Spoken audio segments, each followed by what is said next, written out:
Hello everyone, I know you watched this video to accompany you to sleep.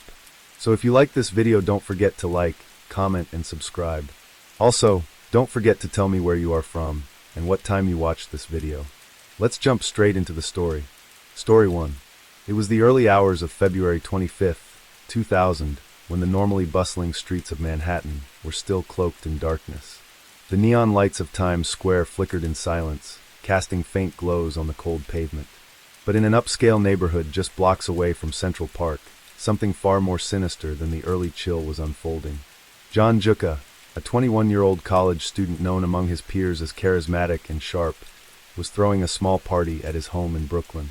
He had friends over, mostly fellow students from various New York colleges, including 19-year-old Mark Fisher, a football player from Fairfield, Connecticut, who had recently started attending Binghamton University. Mark had come into the city for a weekend of fun, unaware that his life would soon be tragically cut short. The evening started off with drinks and music, like any other college gathering. But underneath the casual laughter and the clinking of bottles, tensions were simmering. According to later witness statements, Jucca had been acting strangely in the days leading up to the party, tense, paranoid, and fixated on proving something to his circle of friends. As the night progressed, the group splintered. Some left for clubs in Manhattan, others drifted into different rooms of the house. Mark, unfamiliar with the city and only loosely connected to most of the partygoers, stayed behind. Witnesses recalled he seemed uneasy, perhaps sensing something wasn't right. Hours later, around 6:30 a.m. on February 25th, gunshots rang out in the stillness of a quiet street in the Midwood section of Brooklyn. Mark Fisher was found slumped over on a wooden bench, dead from multiple gunshot wounds. He was fully clothed, with no wallet or phone on his body. The discovery sent shockwaves through the community, and police were quick to suspect foul play. At first, there were few leads.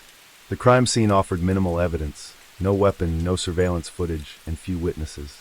But as detectives began piecing together the night's events, the trail gradually pointed back to John Jucca and a close associate of his, Antonio Russo, a troubled teen with a record of violent behavior. What began as a night of innocent partying would unravel into one of New York City's most controversial and contested murder trials of the early 2000s. A case that would raise questions about the integrity of the criminal justice system, the reliability of jailhouse informants, and the thin line between guilt and association. The investigation quickly gained traction when a few attendees from the party came forward voluntarily. Some admitted to drinking heavily and claimed their recollections of the night were fragmented, but a few details remained consistent. Several remembered seeing Mark leave the house with Antonio Russo in the early morning hours, barely coherent, possibly intoxicated, and apparently unaware of where they were heading. Russo, who had a history of arrests for assault and theft, was known in the neighborhood as someone not to be crossed. Unlike Jucca, who maintained the appearance of a clean-cut student with a bright future, Russo was unpredictable, often involved in petty crimes, and prone to sudden outbursts of violence. Yet despite his reputation, many were reluctant to speak about him, either out of fear or loyalty. Police brought Jucca in for questioning just 2 days after the murder.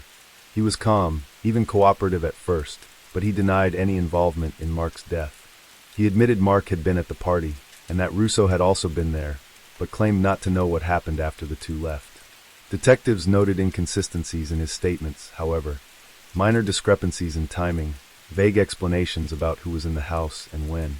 These inconsistencies began to cast suspicion on Jucca's version of the story. Behind closed doors, the NYPD began pressuring witnesses. One of the most controversial parts of the case would later stem from the use of jailhouse informants. In particular, a man named Joseph Ingram, serving time for unrelated charges, claimed that Jucca had confessed to orchestrating the murder while they shared a cell. There was no corroborating evidence of this confession, no written statement, no recording, but Ingram's testimony would become a key pillar of the prosecution's case. Meanwhile, the police were building their narrative. Jucca, eager to prove himself to a local gang, had allegedly encouraged Russo to carry out the murder as a kind of initiation. The theory was based largely on hearsay and speculative interpretations of Jucca's behavior. Prosecutors embraced the idea, painting Jucca as the mastermind and Russo as the trigger man. The arrest of Antonio Russo came shortly thereafter. When confronted with the charges, Russo remained silent, refusing to answer questions. He was charged with second-degree murder, robbery, and criminal possession of a weapon.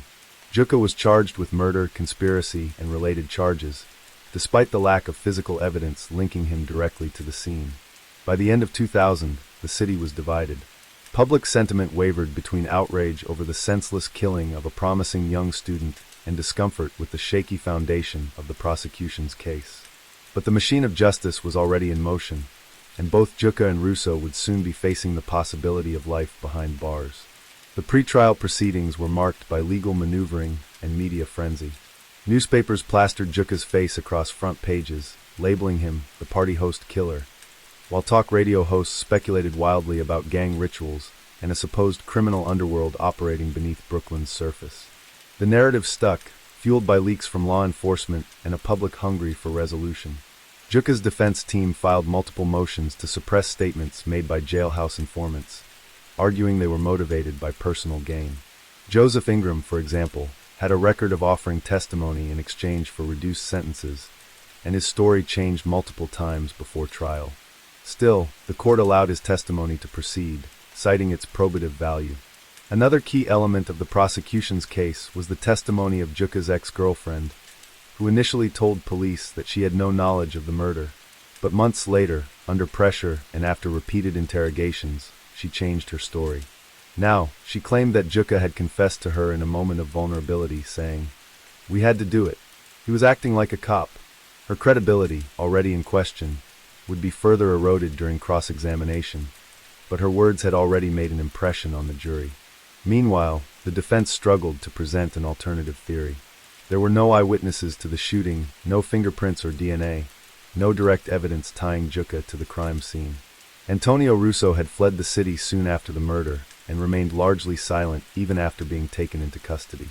Without a confession or a murder weapon, the prosecution leaned heavily on implication, association, and character assassination. During trial, prosecutors played up Juka's connections to neighborhood troublemakers. They introduced journal entries, rap lyrics, and anecdotal stories that painted a picture of a young man living a double life. College student by day, street hustler by night. These character-based arguments, while legally tenuous, were emotionally effective. Jurors, many of whom came from outside Brooklyn, viewed Juka through the lens of fear and suspicion.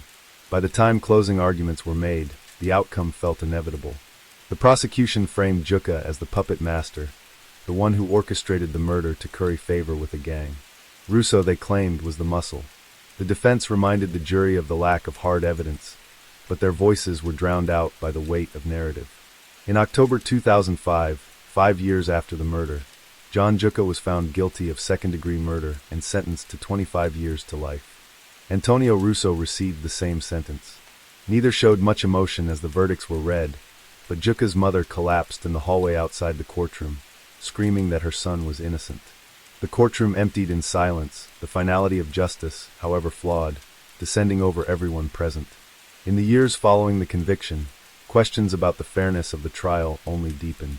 Juka's legal team launched a tireless appeal campaign, asserting that his conviction had been based on flawed testimony, prosecutorial misconduct, and a troubling reliance on informants with clear incentives to lie.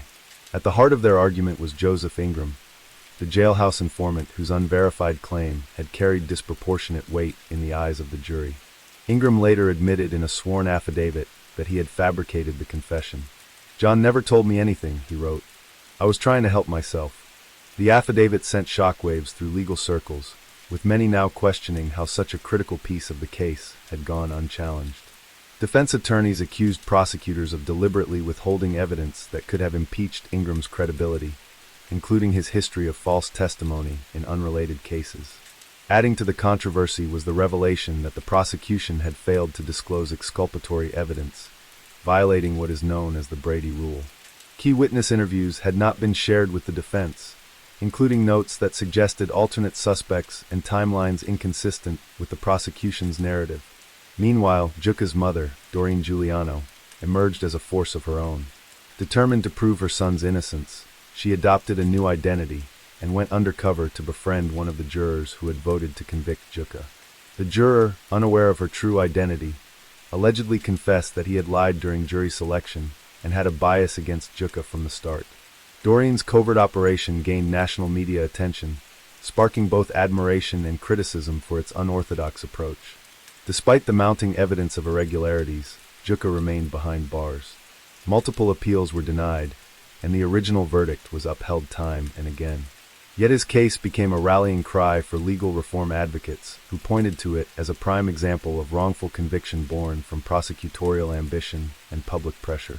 By 2015, more than a decade after the trial, a new development offered a glimmer of hope. A New York State appellate court agreed to hear Jucca's case again, citing concerns about improper conduct during the trial. The court acknowledged that the defense had been unfairly disadvantaged by the prosecution's failure to disclose critical information. What followed was a series of hearings and motions, with both sides digging deeper into the original case files. New forensic testing was requested, although the crime scene had long since gone cold. Witnesses were re-interviewed. Some recanted. Others contradicted earlier testimonies. The once solid foundation of the prosecution's case began to crumble beneath the weight of years of doubt and delayed justice.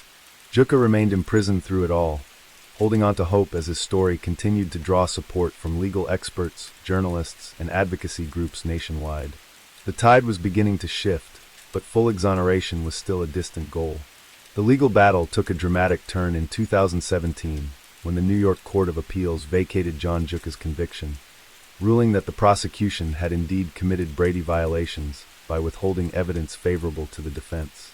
In a sharply worded opinion, the court emphasized the importance of transparency and fairness in criminal trials, stating that Jucca had been denied a fair trial due to egregious prosecutorial misconduct. Jucca was released from prison shortly after the decision, pending a possible retrial.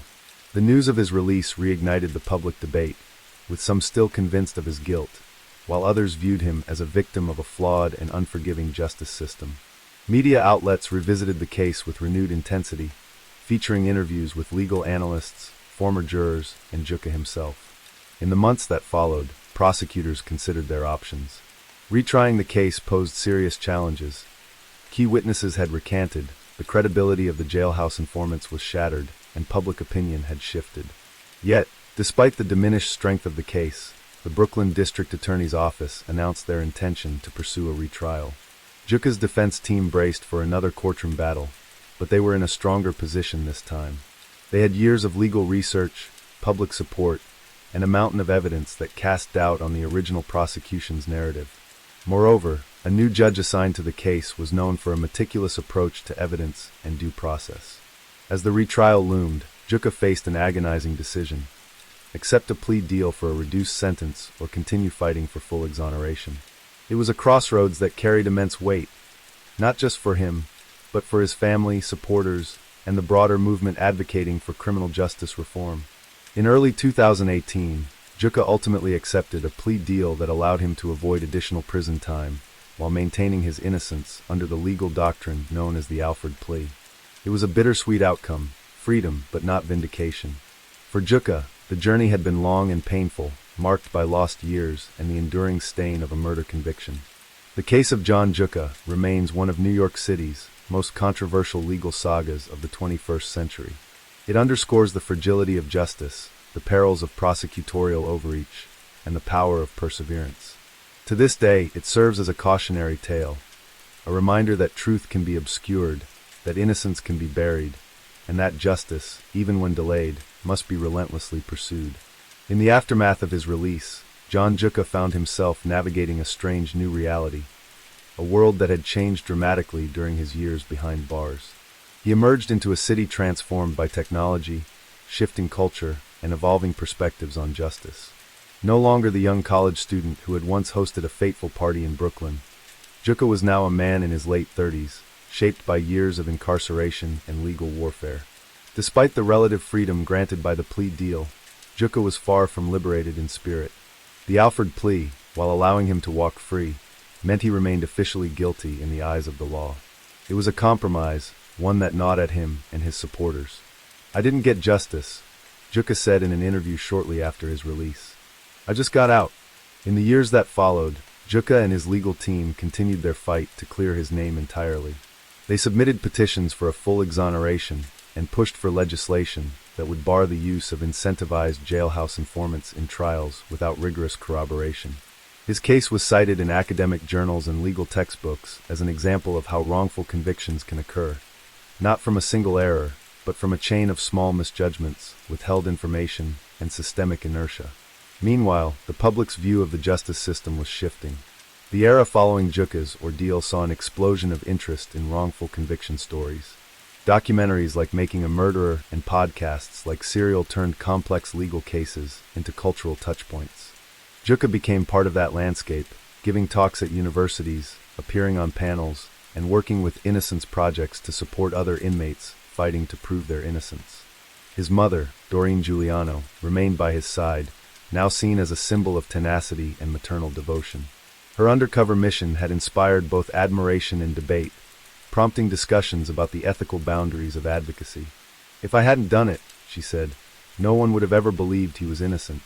Antonio Russo, Juka's co-defendant, remained incarcerated, largely silent throughout the legal turmoil. He had not accepted any plea deals and maintained minimal contact with the outside world. His silence continued to cloud the case, leaving unanswered questions about what truly happened in those final moments of Mark Fisher's life. For Mark's family, the years brought little solace. Though the original convictions had given them a sense of closure, the unraveling of the case reopened old wounds. They were left to wonder whether justice had really been served, or if the system had failed them too. Their grief remained private, but their quiet presence at legal hearings was a reminder that behind every trial are victims whose voices are often lost in the noise of legal rhetoric.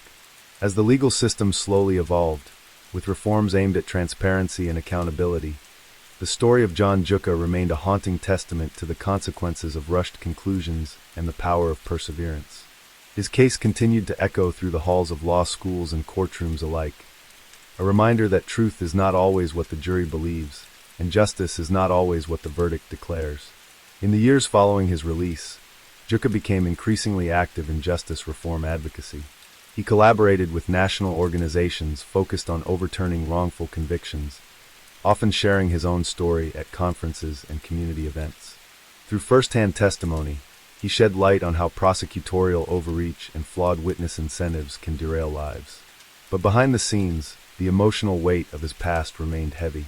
Interviews revealed a man wrestling with survivor's guilt, haunted by the fact that he was free while Antonio Russo, who had remained steadfast in his silence, continued to serve a lengthy sentence. Juka often questioned whether he had made the right decision accepting the Alford plea. "I wanted out, yes," he said during a podcast appearance, "but I also wanted the truth to come out, and those two things weren't possible together." His re-entry into society was not without its challenges. Years of imprisonment had left Juka socially and technologically out of step. He struggled with simple tasks, experienced social anxiety, and often found himself grappling with the label of convicted murderer, despite his continued protestations of innocence. Jobs were hard to come by. Relationships even harder. Supporters rallied around him, launching public awareness campaigns and urging elected officials to revisit his case. Some called for a gubernatorial pardon, while others lobbied for a new evidentiary hearing. But time, as always, was a powerful opponent. Witnesses aged, memories faded, and with each passing year, the appetite for reopening the case waned among those not directly involved. The media, which had once vilified Juka, slowly began to shift tone. Long-form exposés, investigative podcasts, and independent documentaries painted a more nuanced picture of the case, one that acknowledged the complexity and failings of the original investigation. Filmmakers approached Juka with proposals for dramatized series and films, though he remained cautious, wary of exploitation. Still, despite the newfound attention, Juka lived in a sort of liminal space, legally guilty, but publicly embraced by a growing number of advocates who believed in his innocence. He often referred to himself as a man between verdicts, suspended between the label the court gave him and the reality he insisted upon. And in the quiet moments, away from cameras, campaigns, and conferences, he was simply a man trying to find peace in a life shaped by a crime he still insisted he did not commit.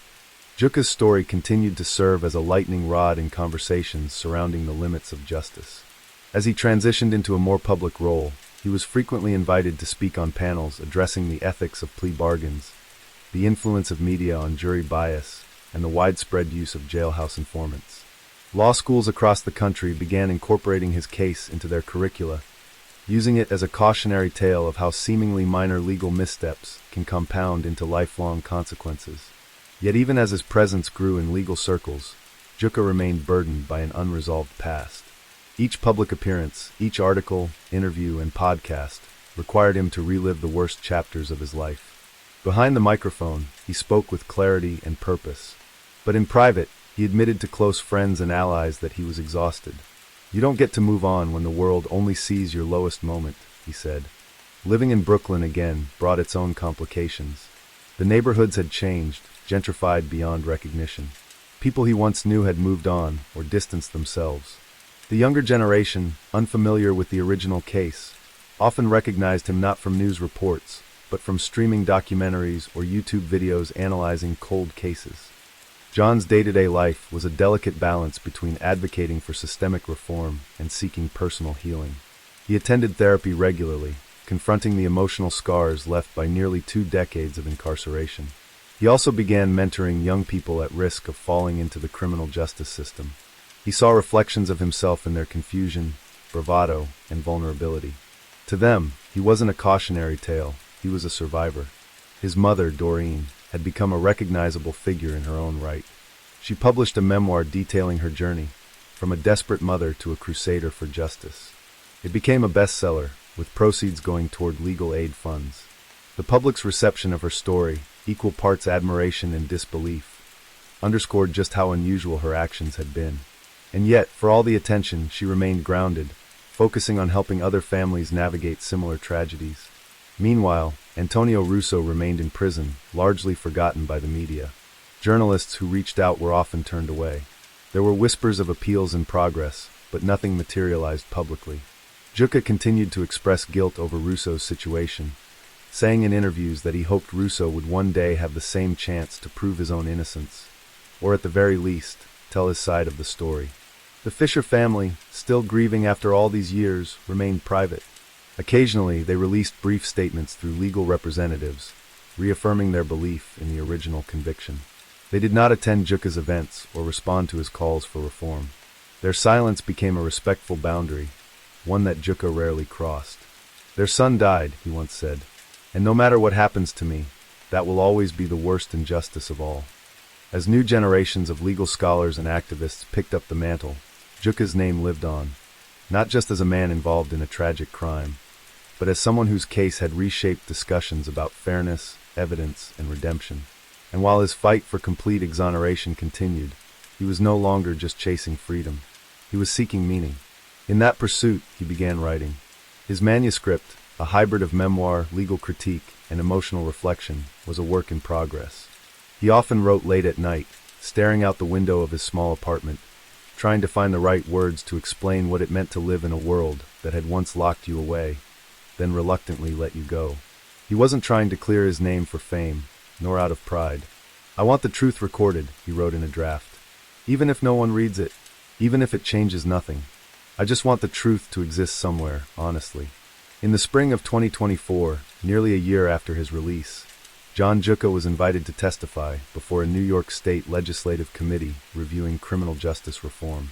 The session focused on wrongful convictions and the controversial use of incentivized witnesses, a central issue in Juka's own trial. Nervous but resolute, he sat before a panel of lawmakers, flanked by attorneys, activists, and fellow exonerees. His testimony was direct and unembellished. He described the fear and confusion of being a 21-year-old thrust into the machinery of the justice system, the pain of watching his family suffer, and the years of isolation inside prison walls. "I was convicted before the trial even began," he told them, because the narrative was louder than the truth. The hearing garnered statewide media coverage, reigniting debate about Juka's case, and leading to a renewed push for the passage of a bill dubbed the Juka Reform Act. The proposed legislation aimed to place strict limits on the admissibility of jailhouse informant testimony without independent corroboration. While some critics accused lawmakers of grandstanding, others pointed to the bill as a much-needed step toward ensuring fairness in the justice process. As momentum built, Juka found himself juggling advocacy work, public attention, and the quiet pursuit of a normal life. He formed close relationships with others who had experienced wrongful imprisonment. Among them was a man named Kareem Mitchell, who had served 27 years for a crime later linked to DNA evidence that exonerated him. Their bond became a pillar of Juka's support system. Two men from different worlds, joined by a shared understanding of injustice. At the same time, the emotional toll of the past refused to fade. Juka's dreams were often plagued by the sounds and sights of prison, the clang of steel doors, the sterile smell of correctional halls, the endless waiting. Nightmares gave way to insomnia, and he often found himself pacing in the early hours, revisiting transcripts and affidavits, as if combing them for answers that still eluded him. In interviews, he admitted to struggling with forgiveness, not just toward those he believed had wronged him, but toward himself. "I lost years. I missed weddings, funerals, birthdays. I came out and my world was gone," he once told a reporter. "And sometimes I wonder, if I'm innocent, then why do I still feel so broken?" One unexpected source of healing came from a restorative justice circle organized by a Brooklyn nonprofit. These intimate gatherings brought together people impacted by crime from all sides, victims' families, formerly incarcerated individuals, and community members seeking reconciliation. When Juka first attended, he sat quietly. By the third session, he spoke. "I don't know if I deserve peace," he said, voice trembling. "But I know I have to try to find it, not just for me, but for everyone my story has touched." The room was silent. And then a woman across from him, a mother who had lost her son to gang violence, nodded slowly. "Trying is the first step," she replied. That moment stayed with him, not as a resolution, but as a marker. A sign that perhaps peace wasn't a destination, but a path he could walk. One step, one page, one truth at a time. By late 2024, John Juka had become a reluctant yet unmistakable figure in the broader national conversation about justice reform. His name appeared in law reviews, documentaries, and social media campaigns that called attention to the failings of the system that had once consumed his life. Yet amid the rising attention, Juka remained cautious. "I'm not a hero," he would often say. "I'm just a guy who got caught in a nightmare." His work with advocacy groups began to evolve into something more structured. He co-founded a small nonprofit, Liberty After Loss, designed to provide emotional, legal, and vocational support for recently released individuals, especially those who maintained innocence. The organization operated out of a modest office in Brooklyn, staffed largely by formerly incarcerated people and volunteers. It wasn't flashy, but it was real, tangible, and for Juka, it felt like a form of redemption. He continued writing, his manuscript now nearly complete. It was more than a memoir, it was a reckoning. With himself, with the court system, with the public narrative that had so thoroughly shaped his identity. The final chapters focused not just on his journey, but on broader patterns of institutional failure and how they might be challenged. He didn't claim to have all the answers, but he believed in asking better questions. As the holiday season approached, he found himself increasingly reflective. Small moments, a shared coffee with his mother, a quiet morning run, a laugh with friends, began to carry deep significance. For so many years, his life had been a series of court dates and countdowns. Now he was learning to live in the present. On New Year's Eve, Juka stood on a rooftop in Brooklyn, watching fireworks explode across the skyline. A friend handed him a glass of cider. "To freedom," they said. Juka nodded. "To the truth," he replied. It wasn't closure. It wasn't justice in the purest sense. But it was a life rebuilt, not from vindication, but from resilience. And in the city that once condemned him, John Juka had carved out a space not just to survive, but to grow, to question, and to keep walking towards something better. The case of Mark Fisher would forever remain a tragedy. The pain of his loss, felt most acutely by his family, could never be erased. But in the wake of that tragedy, a spotlight had been cast on the cracks in a powerful system. And through the story of John Juka, imperfect, complicated, and human, many found a reason to look closer, to listen harder, and perhaps to believe in a more just future. Story 2. The headlights appeared out of nowhere, twin beams cutting through the darkness behind me. I squinted at the rearview mirror, my grip tightening on the steering wheel. Where had this truck come from? The highway had been empty for miles. It was well past midnight, and I was on the final stretch of a grueling cross-country drive. My eyelids felt like sandpaper, and the endless ribbon of asphalt ahead blurred into a hypnotic streak. I'd been pushing myself to make it home before dawn, but now, with this truck bearing down on me, I was wide awake. The cab loomed large in my mirror, impossibly close. I tapped my brakes, hoping the driver would take the hint and back off. No luck. If anything, it seemed to inch even closer. "Come on, just pass me already," I muttered, easing over to the right lane. The truck matched my move perfectly, staying right on my tail. I could practically count the rivets on its grille. My heart started to race. This wasn't normal behavior, even for the most impatient driver. I pressed down on the accelerator, watching the speedometer climb 70, 75, 80 miles per hour. The truck kept pace effortlessly, never falling behind. A cold sweat broke out on my forehead. I was alone on a deserted highway with a truck that seemed determined to run me off the road. My mind raced through possible explanations, each more unsettling than the last.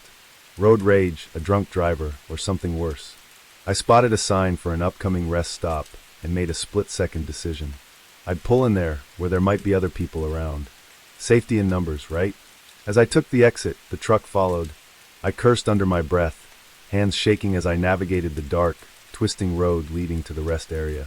The parking lot came into view, illuminated by a single flickering streetlight. It was empty.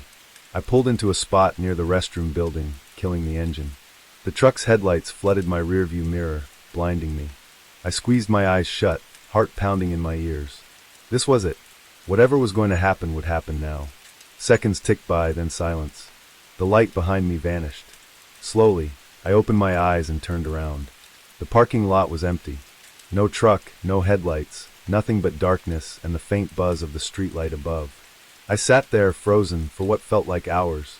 My mind struggled to process what had just happened. Had I imagined it all? Was I so exhausted that I'd hallucinated a threatening truck? Eventually, I gathered the courage to step out of my car. The cool night air hit my face, helping to clear my head. I walked a lap around the parking lot, half expecting the truck to reappear at any moment. But there was no sign it had ever been there. As the adrenaline began to fade, exhaustion crept back in. I decided to try to get some sleep in my car before continuing my journey. I reclined the seat and closed my eyes, but sleep wouldn't come. Every time I started to drift off, I'd jerk awake, certain I'd heard the rumble of an engine. The sky was just beginning to lighten when I gave up on sleep. I needed coffee if I was going to make it the rest of the way home. I started the car and pulled out of the rest stop, constantly checking my mirrors for any sign of the truck. The highway was still eerily empty as I merged back onto it. My nerves were shot, and every vehicle I saw in the distance made my heart rate spike. But none of them were the truck that had chased me. About an hour later, I spotted a 24-hour diner just off the highway. The parking lot was half full, a welcome sight after the emptiness of the night. I pulled in, desperate for caffeine and human contact. The bell above the door jingled as I entered. A few heads turned to look at me, then went back to their own conversations or plates of food. I slid into a booth near the window, still able to keep an eye on my car and the highway beyond. A waitress approached, coffee pot in hand. "Rough night?" she asked, eyeing my disheveled appearance as she filled my cup. I nodded, wrapping my hands around the warm mug. "You could say that. Had a bit of a scare on the highway." She raised an eyebrow. "Oh, what happened?" I hesitated, suddenly feeling foolish. How could I explain what I'd experienced without sounding crazy? "There was this truck," I began. "It followed me for miles, riding my bumper. When I pulled over at a rest stop, it just vanished." The waitress's expression changed. A flicker of recognition in her eyes. She glanced around, then leaned in closer. "You're not the first to come through here with a story like that," she said in a low voice. My blood ran cold. "What do you mean?" She sighed, sliding into the seat across from me. "In the past few months, we've had a handful of drivers stop in here, all shaken up about a truck that chased them on the highway, always at night, always on that same stretch you came in on." I leaned forward, hanging on her every word. "Did they see who was driving it?" She shook her head. "That's the thing. No one ever sees a driver. And the truck always disappears without a trace." A chill ran down my spine. What do you think it means?" The waitress shrugged, but her eyes were serious. "I don't know, but there's been a string of robberies on that highway lately. Cars found abandoned, drivers missing. Police haven't been able to catch whoever's behind it." My mind reeled, trying to connect the dots. A phantom truck, disappearing drivers, unsolved robberies. It was like something out of a nightmare. "Has anyone reported this truck to the police?" I asked. She nodded. "A few have tried, but without any evidence, and with the truck always vanishing. Well, let's just say the police aren't taking it too seriously." I sat back, processing this information. Part of me felt relieved that I wasn't the only one who had experienced this, that I wasn't going crazy, but a larger part was terrified. What was really going on out there on that lonely stretch of highway? The waitress must have seen the fear in my eyes. She reached out and patted my hand. "Look, you made it here safe. That's what matters. My advice? Stick to driving during the day if you can. And if you see that truck again, get somewhere public as fast as you can." I nodded, grateful for her kindness and the warning. As she stood to get back to work, a thought occurred to me. "Wait," I called after her. "You said there have been robberies, missing drivers, but I wasn't robbed." The truck didn't even stop when I pulled over. "Why?" She turned back, a grim expression on her face. "Maybe you got lucky, or maybe they were just scouting, learning your habits, your reactions." For next time, with that chilling thought, she walked away, leaving me alone with my cooling coffee and racing thoughts. I stayed at the diner far longer than I'd planned, nursing cup after cup of coffee as I watched the sun rise fully. The normalcy of the morning rush helped ground me, reminding me that the world wasn't all dark highways and phantom trucks. When I finally got back on the road, I felt more in control. The highway looked different in the daylight, less menacing. But I couldn't shake the feeling that I was being watched, that somewhere out there, the driver of that ghost truck was waiting for another opportunity. I made it home without further incident, but the experience stayed with me. I found myself researching highway robberies in the area, looking for patterns or clues. I even considered reporting my experience to the police, but always stopped short. What could I tell them that wouldn't sound completely insane? Weeks passed, and slowly, the intensity of that night began to fade. I still avoided driving that stretch of highway after dark, but the constant fear subsided. Life went on. Then, about a month after my encounter, I saw a news report that made my blood run cold. A car had been found abandoned on that same highway, the driver missing. Witnesses reported seeing a large truck in the area just before the disappearance. As I stared at the TV screen, a chill ran down my spine. I couldn't help but wonder, had I really escaped that night, or had I just postponed the inevitable? The highway stretched out before me, a dark ribbon cutting through the night, but now, every set of headlights in my rearview mirror made me flinch. Every truck that passed sent my heart racing. The once peaceful solitude of a late-night drive had been shattered, replaced by a constant, gnawing fear. I knew one thing for certain. I would never look at an empty highway the same way again. Because now I knew that sometimes, in the dead of night, those highways aren't as empty as they seem. And the things that lurk in the darkness don't always disappear when you turn to face them. The shovel struck something hard, sending a jolt up my arms. I paused, wiping sweat from my brow with a muddy hand. We'd been digging for hours, and the well was supposed to be nothing but dirt for at least another 10 feet. I called down to my son, Jake, who was working beside me in the hole. "Hey, grab the flashlight, will you? I think we hit something." Little did I know. That metallic clang would be the sound that changed everything. I'd inherited this farm from my uncle 6 months ago. It was a fixer-upper, to put it mildly, but it was a chance for a fresh start after the divorce. Jake and I had thrown ourselves into the work, fixing fences, repairing the barn, and now, digging a new well. The old one had run dry years ago, and we needed water if we were going to make a go of this place. Jake shone the flashlight where my shovel had struck. The beam reflected off something smooth and metallic, a stark contrast to the dark earth surrounding it. "What is that, Dad?" Jake asked, his voice a mix of curiosity and apprehension. I shrugged, already scraping away more dirt with my hands. "I don't know, Bud. Let's find out." As we dug, the object began to take shape. It was a metal container, about the size of a small suitcase. It looked old, the once shiny surface now pitted and corroded. My mind raced with possibilities. A time capsule, buried treasure, or just some farmer's junk, tossed in a hole and forgotten. It took another hour of careful digging to free the container from the earth. By the time we hauled it out of the well, the sun was setting, casting long shadows across the field. We carried our find back to the barn, both of us silent, lost in our own thoughts about what might be inside. Under the harsh glare of the barn's floodlights, I examined the container more closely. It was sealed tight, with no obvious way to open it. A faded inscription was barely visible on one side, but years of corrosion had made it illegible. "Should we open it?" Jake asked, practically bouncing with excitement. I hesitated. Part of me wanted to call the police, or maybe a lawyer. What if this was evidence of something? But curiosity won out. "All right," I said, reaching for a crowbar. "Stand back." It took some effort, but finally the lid creaked open. The smell hit us first, musty and damp, like an old cellar. Inside, protected by layers of waxy paper, was a stack of documents and photographs. I picked up the first photo, holding it under the light. It showed a young woman, maybe in her early 20s, and smiling at the camera. The picture was old, probably from the 1960s, judging by her hairstyle and clothes. I turned it over. On the back, in faded ink, was written, Sarah Milligan, 1964. Jake peered over my shoulder. "Who's that, Dad?" I shook my head. "I don't know."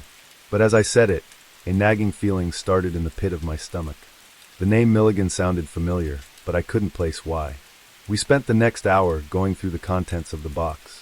There were more photos, all of the same young woman, Sarah, at various locations around what looked like this very farm.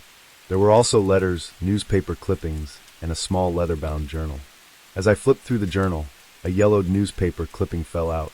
The headline made my blood run cold. Local woman still missing after 3 months. I read the article quickly, my heart pounding. Sarah Milligan had disappeared from her family's farm in the summer of 1964. Despite an extensive search, no trace of her was ever found.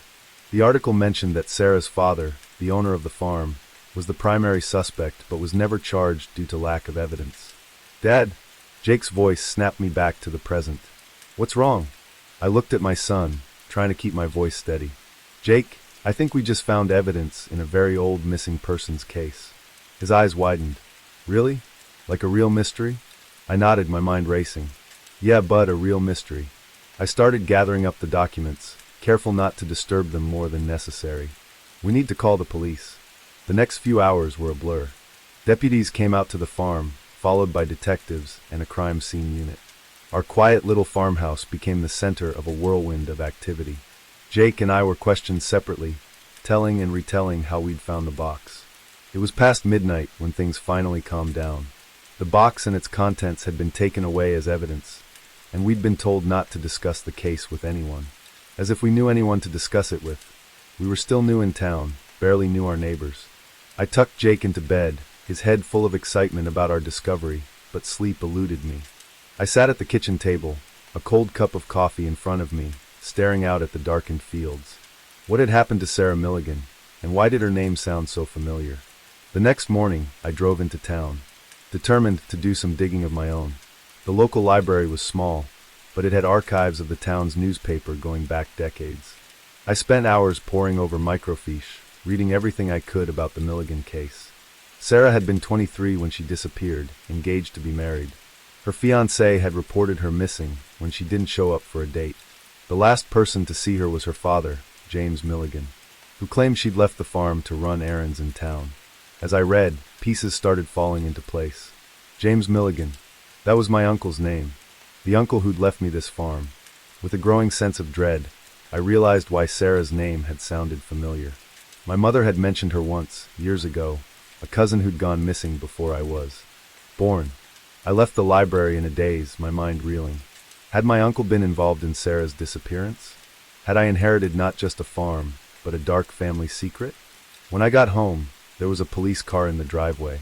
Detective Reeves, the lead investigator, was waiting for me. "Mr. Collins," she said as I got out of my truck. "We need to talk." We sat at the kitchen table, the same one where I'd spent a sleepless night. Detective Reeves didn't waste time on pleasantries. "We've identified the DNA on some of the items in the box," she said, her eyes boring into mine. "It matches Sarah Milligan. We're treating this as a homicide investigation now." I nodded, not trusting myself to speak. "Mr. Collins, I have to ask, did you know anything about this before you found that box?" I shook my head vehemently. "No, absolutely not. I inherited this farm from my uncle 6 months ago. I never even met him." She raised an eyebrow. "Your uncle?" I took a deep breath. "James Milligan, Sarah's father." Detective Reeves leaned back, surprised. "You're related to the Milligans." I explained what I'd learned at the library, about the connection I'd only just discovered. As I talked, I could see the wheels turning in the detective's mind. "Hey, Mr. Collins, I'm going to be straight with you," she said when I finished. "This complicates things. We're going to need to do a thorough search of the property, and I'm afraid you and your son might need to find somewhere else to stay for a while." I nodded, feeling numb. "Of course, whatever you need." The next few weeks were a nightmare. The farm became a crime scene. with police and forensic teams combing every inch of the property. Jake and I moved into a motel in town, watching from afar as our new home was torn apart in search of evidence. The story hit the local news, then went national. Suddenly, our quiet little town was overrun with reporters and true crime enthusiasts. Everyone wanted to know about the mysterious box, about Sarah Milligan, about the farmer who'd inherited a decades-old secret. I tried to shield Jake from the worst of it, but it was impossible to hide everything.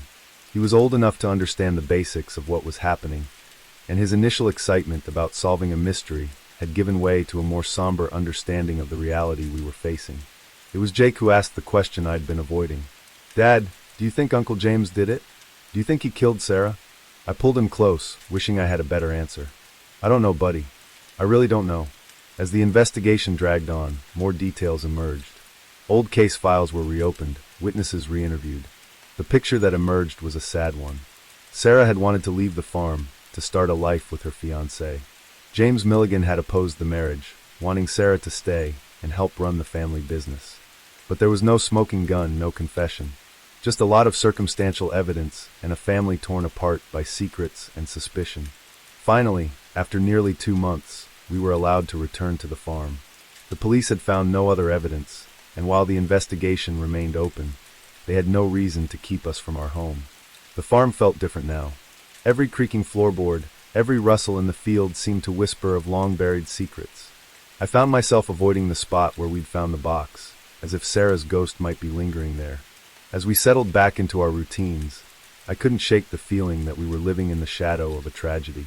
The farm that was supposed to be our fresh start now felt tainted, haunted by the echoes of the past. But we stayed, partly because we had nowhere else to go, but also because it felt like we owed it to Sarah to uncover the truth, to bring her story to light after so many years of silence. I don't know if we'll ever know exactly what happened to Sarah Milligan, but I do know that her story and the secrets of this farm are now a part of our lives. And somehow we'll find a way to live with that, to honor her memory while building our own future on this land.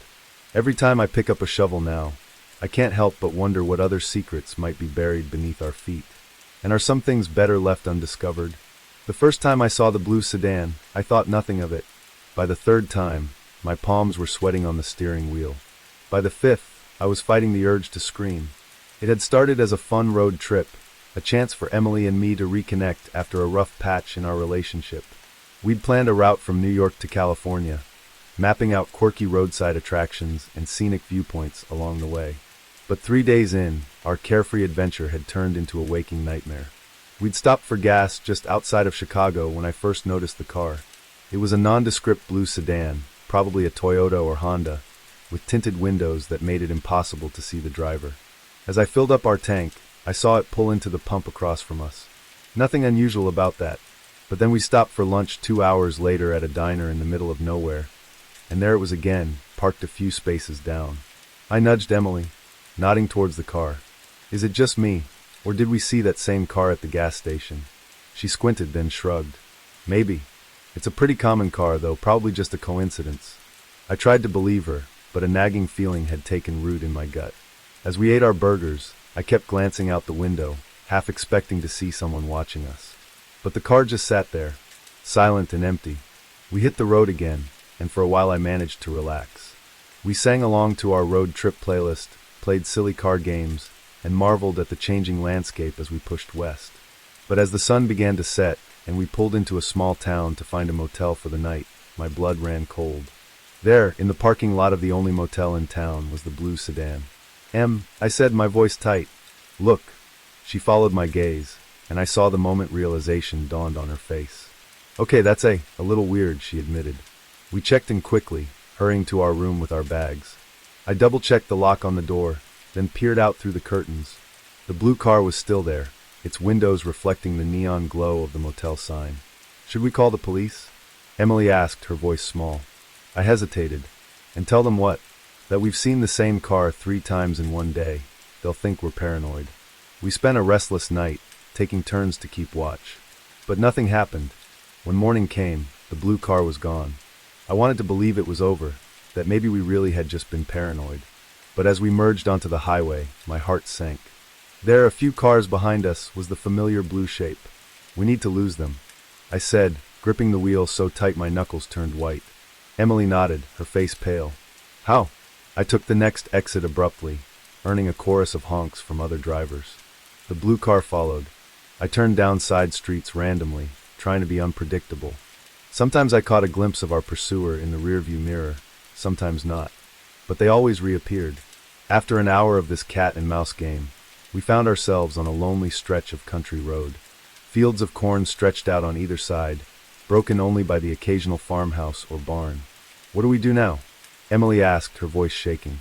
I opened my mouth to respond, but before I could, I saw something that made my heart leap into my throat. Up ahead, an old barn loomed by the roadside, its faded red paint peeling in the sun. And parked behind it, just visible, was a blue sedan. They're waiting for us, I whispered. Emily's eyes widened in fear. Turn around now. I slammed on the brakes, ready to spin the car around, but it was too late. The blue sedan pulled out from behind the barn, blocking the road ahead. At the same moment, I saw another car appear in my rearview mirror, cutting off our retreat. We were trapped. It seemed to slow down as the driver's door of the blue sedan opened. A figure stepped out, and I felt the world tilt on its axis. No, Emily breathed beside me. It can't be. But it was. Walking towards our car, a grim smile on his face, was Emily's ex-boyfriend, Mark. Memories flooded back, memories I'd tried to suppress. Emily showing up at my apartment 6 months ago, bruised and terrified. Her tearful confession about Mark's possessive behavior, his violent outbursts, the restraining order we'd helped her get, the weeks of looking over our shoulders, jumping at every sound. We thought it was over. We thought we were safe. Mark approached the driver's side window. I hit the lock button for all the good it would do. He leaned down, his face inches from the glass. Long time no see, he said, his voice muffled but still chilling. Did you really think you could just run away? Emily was frozen beside me, her face a mask of terror. I reached for her hand, squeezing it tight. What do you want, Mark? I called through the glass, trying to keep my voice steady. His smile widened, showing too many teeth. I want what's mine, he said, his eyes fixed on Emily. She's not yours, I spat. She never was. His face darkened. You don't know anything about us, about what we had. I know enough, I said. I know you're breaking the restraining order, just by being here. He laughed, a harsh, humorless sound. You think I care about some piece of paper? You think that can keep me away from her? I felt Emily trembling beside me. I had to do something, had to get us out of this. But how? That's when I noticed something. The car behind us. The one that had been following us earlier. Wasn't one I recognized. And the driver? The driver looked uncertain. A plan began to form in my mind. A desperate, possibly stupid plan. But it was all we had. Emily, I whispered, not taking my eyes off Mark. When I say go, I need you to duck down. Can you do that? She nodded, her eyes wide with fear and confusion. I took a deep breath. Then in one swift motion, I turned the key in the ignition and slammed the car into reverse. Go! I yelled. Emily ducked. I floored it. Our car shot backwards straight towards the vehicle behind us. At the last second, I saw the driver's eyes widen in panic. They swerved, just barely avoiding a collision. Mark shouted in anger, running towards us, but I was already shifting into drive, cutting the wheel hard. We fishtailed onto the shoulder, kicking up a cloud of dust and gravel. For a heart-stopping moment, I thought we might flip, but then the tires caught and we shot forward. I didn't look back. I just drove, pushing our car to its limits. Emily sat up slowly, her face pale. Are they following us? I asked, not daring to take my eyes off the road. She turned in her seat, peering out the back window. I don't think so. I can't see them. I didn't slow down. We drove for hours, taking random turns, avoiding main roads. Every car we saw made us flinch. Every time we had to stop for gas, we scanned the area obsessively. It was well past midnight when we finally felt safe enough to stop.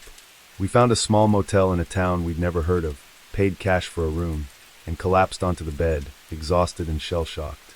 How did he find us? Emily whispered into the darkness. I shook my head, even though she couldn't see it. I don't know. Maybe he hacked your phone or something. We'll get new ones tomorrow. She was quiet for a long moment. I'm so sorry, she said finally, her voice breaking. This is all my fault. I've ruined everything. I turned to her, pulling her close. Hey, no, this is not your fault. None of this is your fault. It's all on him. She buried her face in my shoulder, her body shaking with silent sobs. I held her, my mind racing. What were we going to do now? We couldn't go home. Mark knew where we lived, where we worked. We couldn't continue our trip. He'd been able to follow us this far. Who knew how long he could keep it up? As the first light of dawn began to seep through the curtains, I made a decision. We're going to disappear, I said. Emily looked up at me, her eyes red and puffy. What do you mean? I mean, we're going to become different people. New names, new identities. We'll go somewhere he'd never think to look. It sounded crazy, even as I said it. But what choice did we have? Emily was quiet for a long moment. Then slowly she nodded. Okay, she said, let's do it. And so, as the sun rose on a new day, we began planning our vanishing act.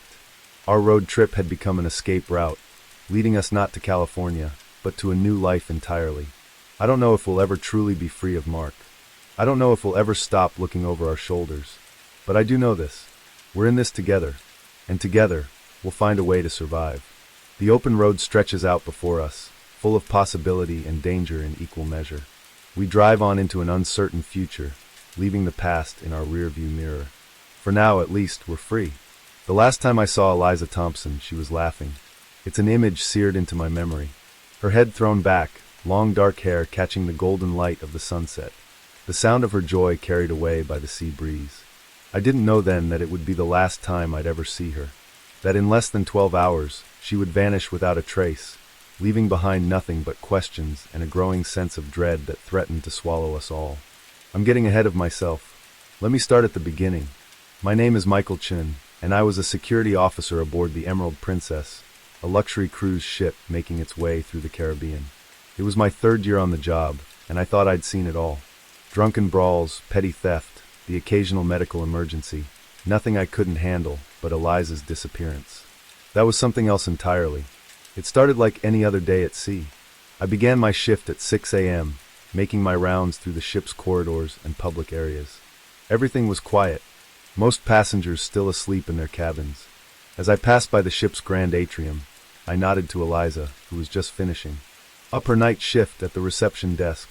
Morning, Michael, she said, stifling a yawn. Anything exciting planned for today?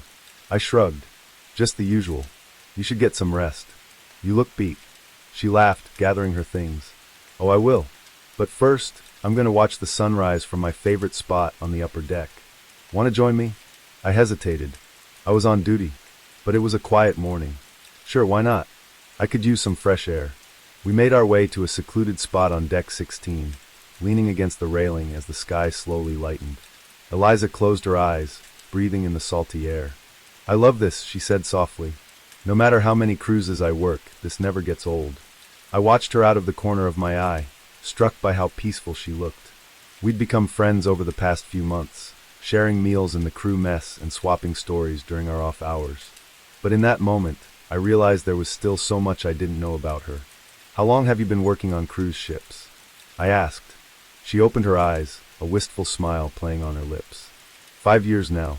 It was supposed to be just a gap year thing after college, but I fell in love with it. The travel, the people, the sense of adventure. I nodded, understanding completely. It was why I'd stayed with this job too, despite the long hours and time away from home. We chatted for a while longer as the sun crept above the horizon, painting the sky in brilliant oranges and pinks. Finally, Eliza yawned again. I should really get some sleep, she said. Thanks for the company, Michael. See you later. I nodded, watching as she walked away. It was the last time I would see her alive. The rest of my shift passed uneventfully. It wasn't until that evening during the nightly staff meeting that I realized something was wrong. Eliza wasn't there. Has anyone seen Thompson? Our supervisor, Rita, asked, frowning at her clipboard. She was supposed to start her shift an hour ago. Murmurs of confusion rippled through the room. It wasn't like Eliza to be late, let alone miss a shift entirely. I saw her this morning, I offered. She was heading to her cabin to sleep after the night shift. Rita's frown deepened. Can you go check on her? Make sure she's all right? I nodded, an uneasy feeling settling in my stomach as I made my way to the crew quarters. I knocked on Eliza's door, calling her name. No response. I used my master key to enter, half expecting to find her sound asleep. The cabin was empty. The bed was made, looking like it hadn't been slept in. Eliza's uniform for the evening shift was laid out neatly on a chair. Her phone was on the nightstand. It screened dark. I radioed Rita. She's not here. The cabin looks untouched since this morning. There was a long pause before Rita responded. Initiate search protocol. Now, the next few hours were a blur of activity. We combed every inch of the ship, from the engine room to the uppermost decks. We reviewed security footage, interviewed crew members and passengers, but there was no sign of Eliza. The last confirmed sighting of her was on the security camera outside her cabin at 7:12 a.m. The footage showed her entering her room, closing the door behind her, and then nothing. No footage of her leaving, no sign of disturbance. It was as if she had simply vanished into thin air. As the night wore on and our search turned up nothing, the atmosphere on the ship grew tense. Passengers began to notice the increased security presence whispering among themselves. Rumors started to spread. By morning, we had to face facts.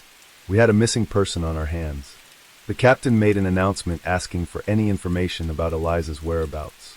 Her picture was displayed on screens throughout the ship.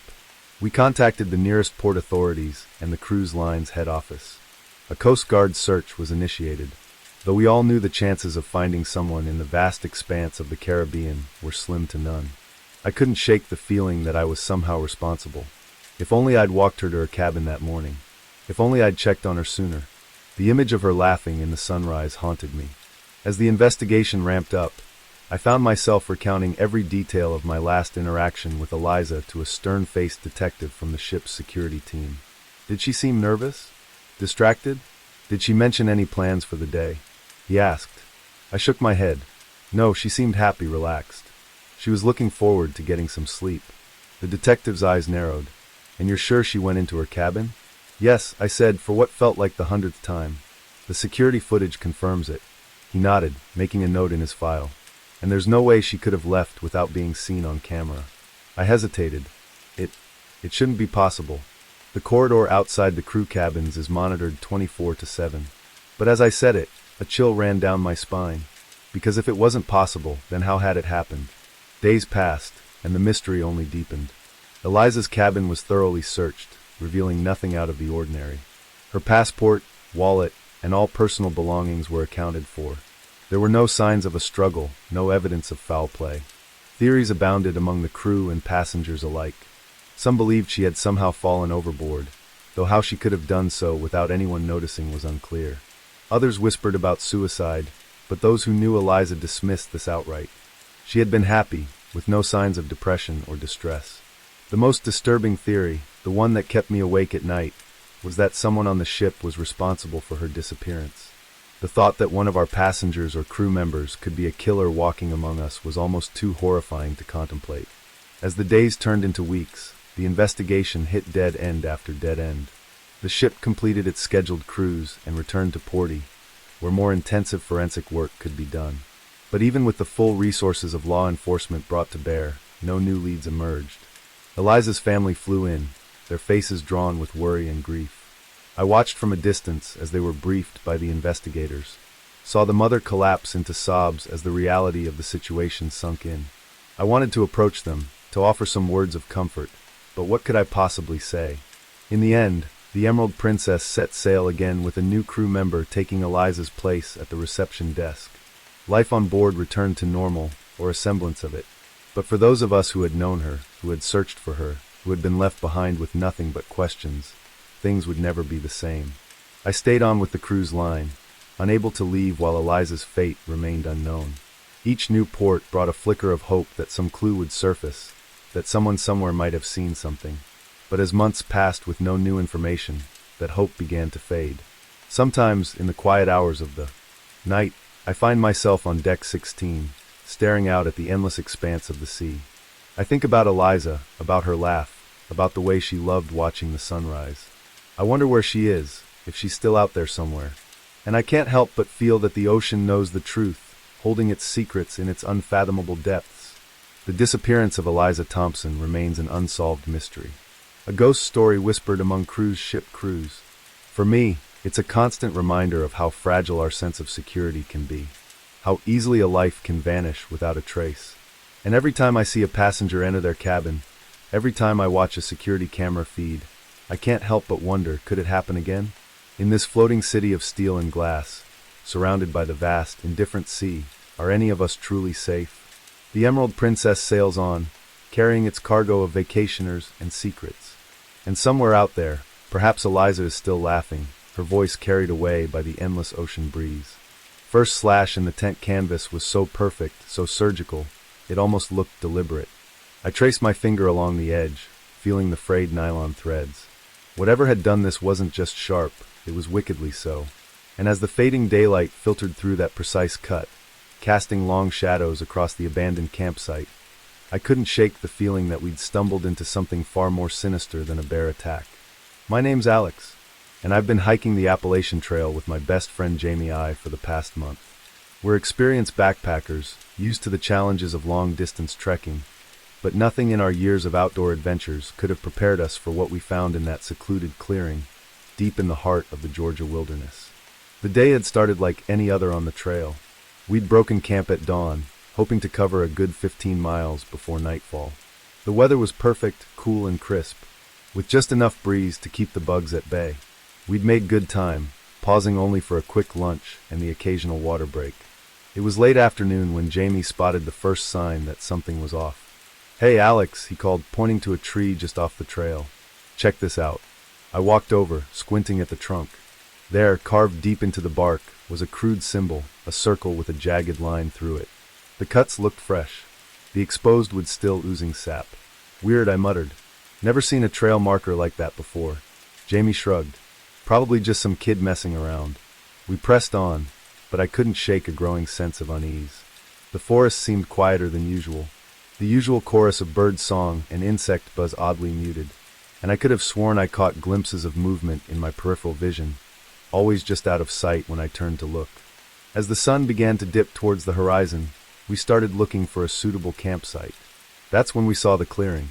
It was perfect. A small, level area nestled between two rocky outcroppings, with a babbling stream nearby.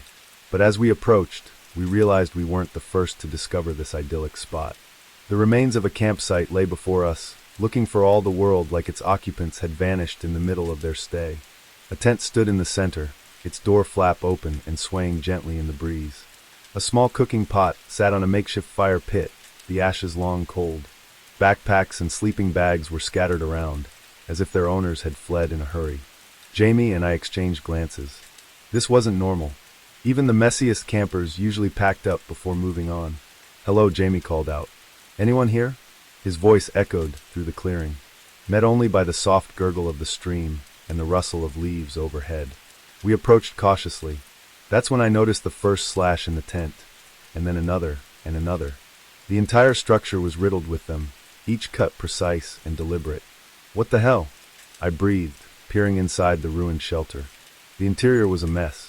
Sleeping bags were shredded, clothes strewn about. A flashlight lay on its side, its beam creating eerie shadows as it illuminated a small notebook. I picked it up, flipping it open to the last entry. The handwriting was shaky, almost frantic. "Day 3, it's still out there. We can hear it moving around the camp at night. The others think I'm crazy, but I know what I saw. It's not a bear. It's not anything natural. God help us if it gets in." I showed the notebook to Jamie, watching as the color drained from his face. "We should go," he said, his voice barely above a whisper. "Now." But as I turned to leave, something caught my eye. There, half hidden beneath a torn sleeping bag, was a camera. My hands shook as I picked it up, praying the battery wasn't dead. It wasn't. The screen flickered to life, showing the last image taken. My heart nearly stopped. The photo was dark, clearly taken at night. But there, just at the edge of the frame, illuminated by the flash, was something, a shape that was almost human, but not quite. Long, spindly limbs, a face that was more shadow than substance, and eyes that reflected the camera's flash like a cat's, but far larger. I dropped the camera, stumbling backwards. "We need to leave. Now." But as I turned, I realized with horror that the sun had nearly set. The forest around us was deepening into twilight, shadows lengthening and merging into an impenetrable gloom. Jamie was already gathering his pack. "We can make it back to the trail if we hurry," he said, his voice tense. "We'll hike through the night if we have to." I nodded, snatching up my own backpack. But as I turned to go, a glint of metal caught my eye. There, half buried in the soft earth near the fire pit, was a small, silver locket. Without thinking, I scooped it up and shoved it in my pocket. We set off at a brisk pace, trying to retrace our steps in the fading light. But nothing looked familiar. The trees seemed to press in closer, their branches reaching out like gnarled fingers. More than once, I could have sworn I heard something moving in the underbrush. Always just out of sight. Do you remember that weird symbol we saw earlier? Jamie panted as we pushed through a particularly dense thicket. I think I see another one. He was right. There, carved into a massive oak, was the same circle and line symbol we'd spotted before. But this one looked older. The edges of the carving weathered and moss-grown. It's probably just a coincidence, I said, not believing my own words. Hey, come on, we need to keep moving. But as we pressed on, more symbols appeared. Some were fresh, others ancient. They seemed to be guiding us, though to what I couldn't say. The darkness was nearly complete now, our headlamps creating small islands of light in a sea of blackness. The forest had gone completely silent, save for the crunch of our boots on fallen leaves, and the increasingly ragged sound of our breathing. That's when we heard it, a low, guttural sound, somewhere between a growl and a moan. It seemed to come from everywhere and nowhere at once. Jamie froze. What was that? I shook my head, unable to speak. Every instinct screamed at me to run, but I knew that panicking now would only get us more lost. We pushed on, moving as quietly as we could, but the sounds continued, growing closer.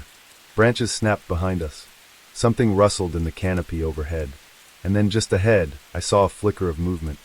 A shape, tall and impossibly thin, slipped between two trees.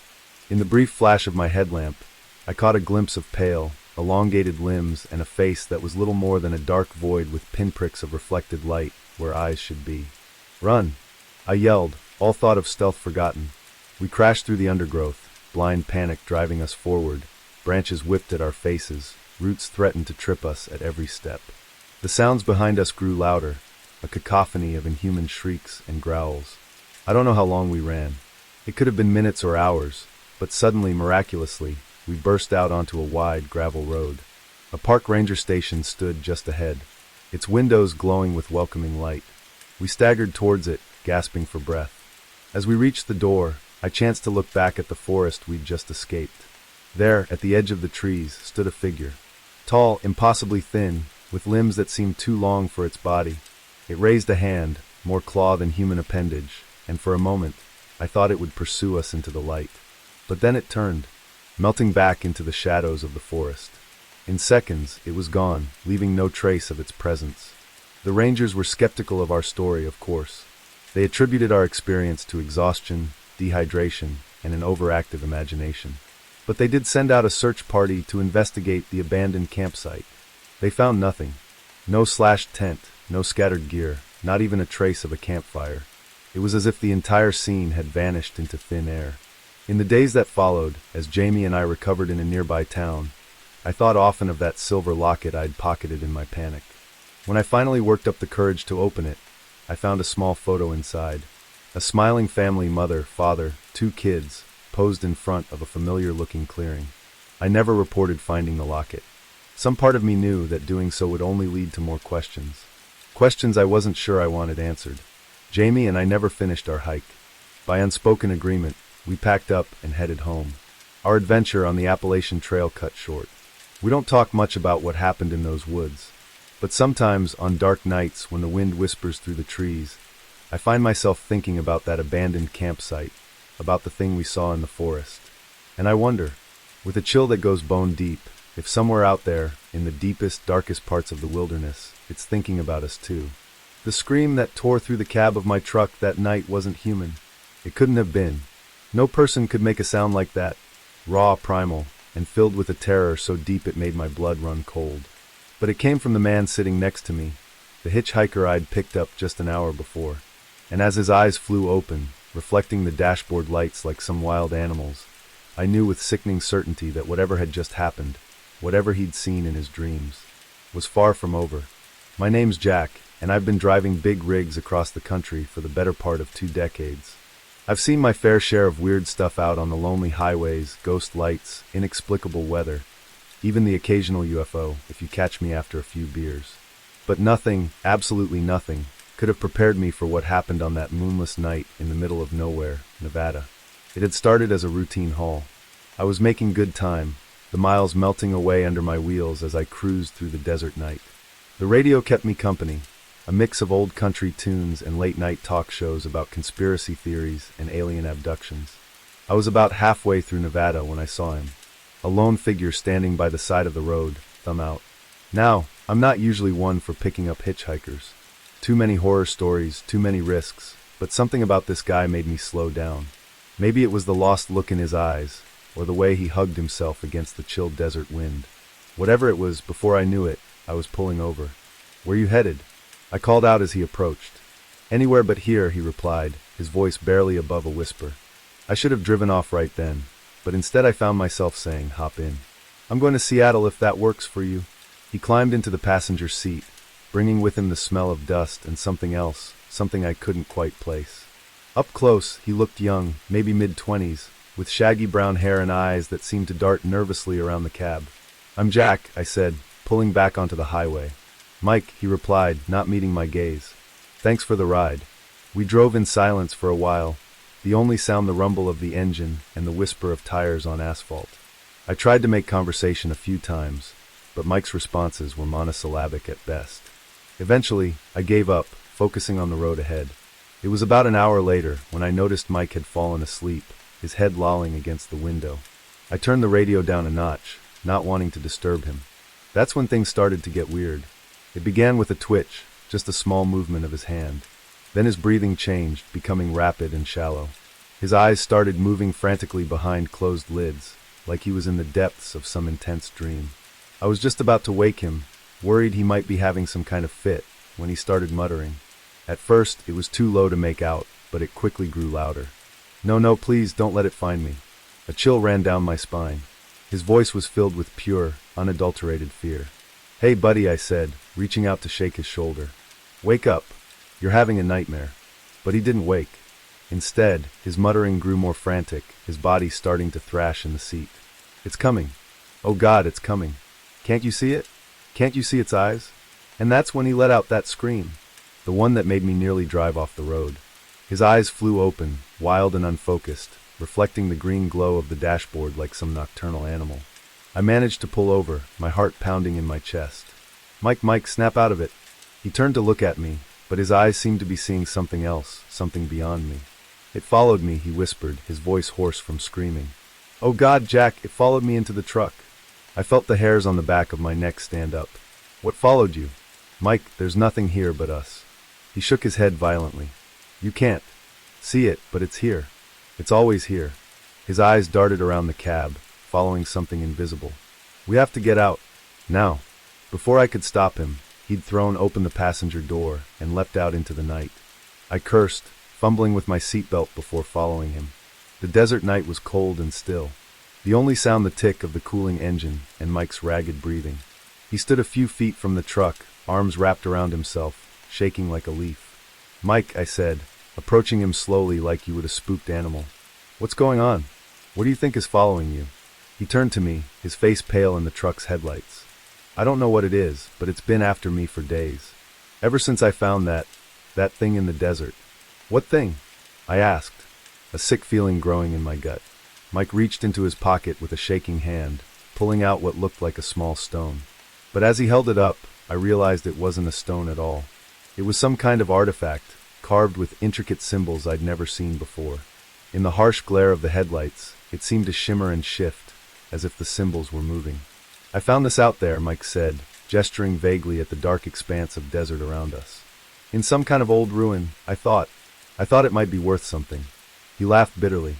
I didn't know it would wake it up." "Wake what up?" I asked, though I wasn't sure I wanted to know the answer. Mike's eyes met mine, filled with a terror that made my blood run cold. "The thing that lives in the spaces between, the thing that hunts in dreams, it wants this back." He held up the artifact. "And it wants me for taking it." I wanted to tell him he was crazy, that he just had a nightmare, that there was no monster hunting him. But the conviction in his voice, the raw fear in his eyes, it was impossible to dismiss. "Okay," I said, trying to keep my voice calm. "Okay, so why don't we just give it back, throw that thing away and be done with it?" Mike shook his head frantically. "I've tried. It doesn't work like that. It's like it's attached to me now. The only way to get rid of it is to pass it on to someone else, to make them take it." A chill ran down my spine as I realized what he was saying. "That's why you were hitchhiking. You were trying to give it to someone else." He nodded, tears streaming down his face. "I'm sorry. I'm so sorry. I didn't want to. But I can't take it anymore. the dreams, the visions. It's driving me insane. I took a step back, suddenly very aware of how isolated we were out here in the desert night. Mike, I can't. I won't take that thing. Please, he begged, holding out the artifact. Please, I can't do this anymore. Just take it. You'll see. You'll understand. For a moment, I was tempted. The artifact seemed to call to me, the symbols swirling in a mesmerizing dance. But then I shook my head, snapping out of it. No, I said firmly. I won't do it, Mike, but I'll help you. We'll figure this out together, okay? There's got to be a way to get rid of that thing without passing it on. Mike stared at me for a long moment, his expression unreadable. Then slowly he nodded. Okay, he whispered. Okay, we'll try. We got back in the truck, the artifact safely wrapped in a cloth and stowed in the glove compartment. As we pulled back onto the highway, I couldn't shake the feeling that something had changed. The night seemed darker, the shadows deeper, and more than once, I could have sworn I saw something moving just at the edge of my headlights, something tall and thin with too many limbs. I don't know what happened to Mike after I dropped him off in Reno. He said he was going to find an expert, someone who could help him get rid of the artifact for good. I gave him my number, made him promise to call, and let me know he was okay. It's been 3 months, and I haven't heard from him. Sometimes on long night drives through the desert, I find myself scanning the side of the road, half expecting to see him standing there thumb out, and sometimes in the moments between sleeping and waking I see shapes in the shadows of my room, tall twisted shapes with too many eyes. I tell myself, it's just my imagination, just the lingering effects of that strange night, but deep down I know the truth, whatever was hunting Mike that night, whatever lived in his dreams, it's out there still, waiting, watching. And sometimes, when the night is darkest and the road stretches endlessly before me, I can't shake the feeling that it's watching me too. The leather-bound journal fell open in my hands, its yellowed pages releasing a musty cloud of dust and decay. At first, I thought it was just another relic of the farm's long history, maybe a record of crop yields or livestock lineages. But as my eyes skimmed the faded, spidery handwriting, my heart began to race. This was no ordinary farm ledger. The words human subject and genetic manipulation leapt out at me, and I realized with growing horror that I'd stumbled upon something far darker than I could have imagined. Little did I know, this discovery would plunge me into a nightmare that would make me question everything I thought I knew about the quiet, rural world around me. My name's Sam, and I'd only been working at Willow Creek Farm for about a month when I found the journal. Fresh out of college with an agriculture degree and dreams of someday owning my own farm, I jumped at the chance to work as a farmhand for old Mr. Harrison. The pay wasn't great, but the experience was invaluable. And there was something charming about the sprawling, slightly run-down property with its weathered barns and endless fields. Mr. Harrison was a quiet man, gruff but fair. He lived alone in the big farmhouse, his wife long dead and his children moved away to the city. He didn't talk much about the farm's history, just gave me my daily tasks and left me to it. I spent my days mending fences, tending to the small herd of cattle, and helping to plant and harvest the crops. It was a hot, sticky afternoon in late July when Mr. Harrison asked me to clear out one of the old barns. Been meaning to do it for years, he'd grumbled. Might as well put you to use on it. Just pile up anything that looks worth keeping, all the rest to the burn pile. The barn was a cavernous structure, its interior dim and cool compared to the sweltering heat outside. Dust motes danced in the shafts of sunlight that streamed through gaps in the weathered boards. The air was thick with the smell of old hay and something else. Something chemical that I couldn't quite place. I started in one corner, sorting through piles of rusted farm equipment, moldering sacks of feed and broken furniture. It was monotonous work, and my mind wandered as I hauled item after item to the growing pile outside. That's when I noticed the loose floorboard. I might have missed it entirely if my boot hadn't caught on the edge, nearly sending me sprawling. Curious, I knelt down to examine it. The board shifted easily under my hands, and as I lifted it, I saw a small space underneath, just big enough to hide something. The journal was wrapped in oilcloth, surprisingly well preserved considering its hiding place. I pulled it out, glancing over my shoulder guiltily. Though I knew Mr. Harrison was off in the fields, it felt invasive reading someone else's private thoughts, but my curiosity got the better of me. As I began to read, that curiosity quickly turned to confusion, then to horror. The journal belonged to a Dr. Elliot Harrison, dated 1954. Mr. Harrison's father, I realized. But this was no ordinary farmer. The pages detailed complex scientific experiments, far beyond anything I'd learned in my agriculture courses. Dr. Harrison wrote about his attempts to create hardier, more productive livestock through genetic manipulation. But it wasn't just animals he was experimenting on. There were detailed notes about human subjects, vague references to volunteers from the local asylum.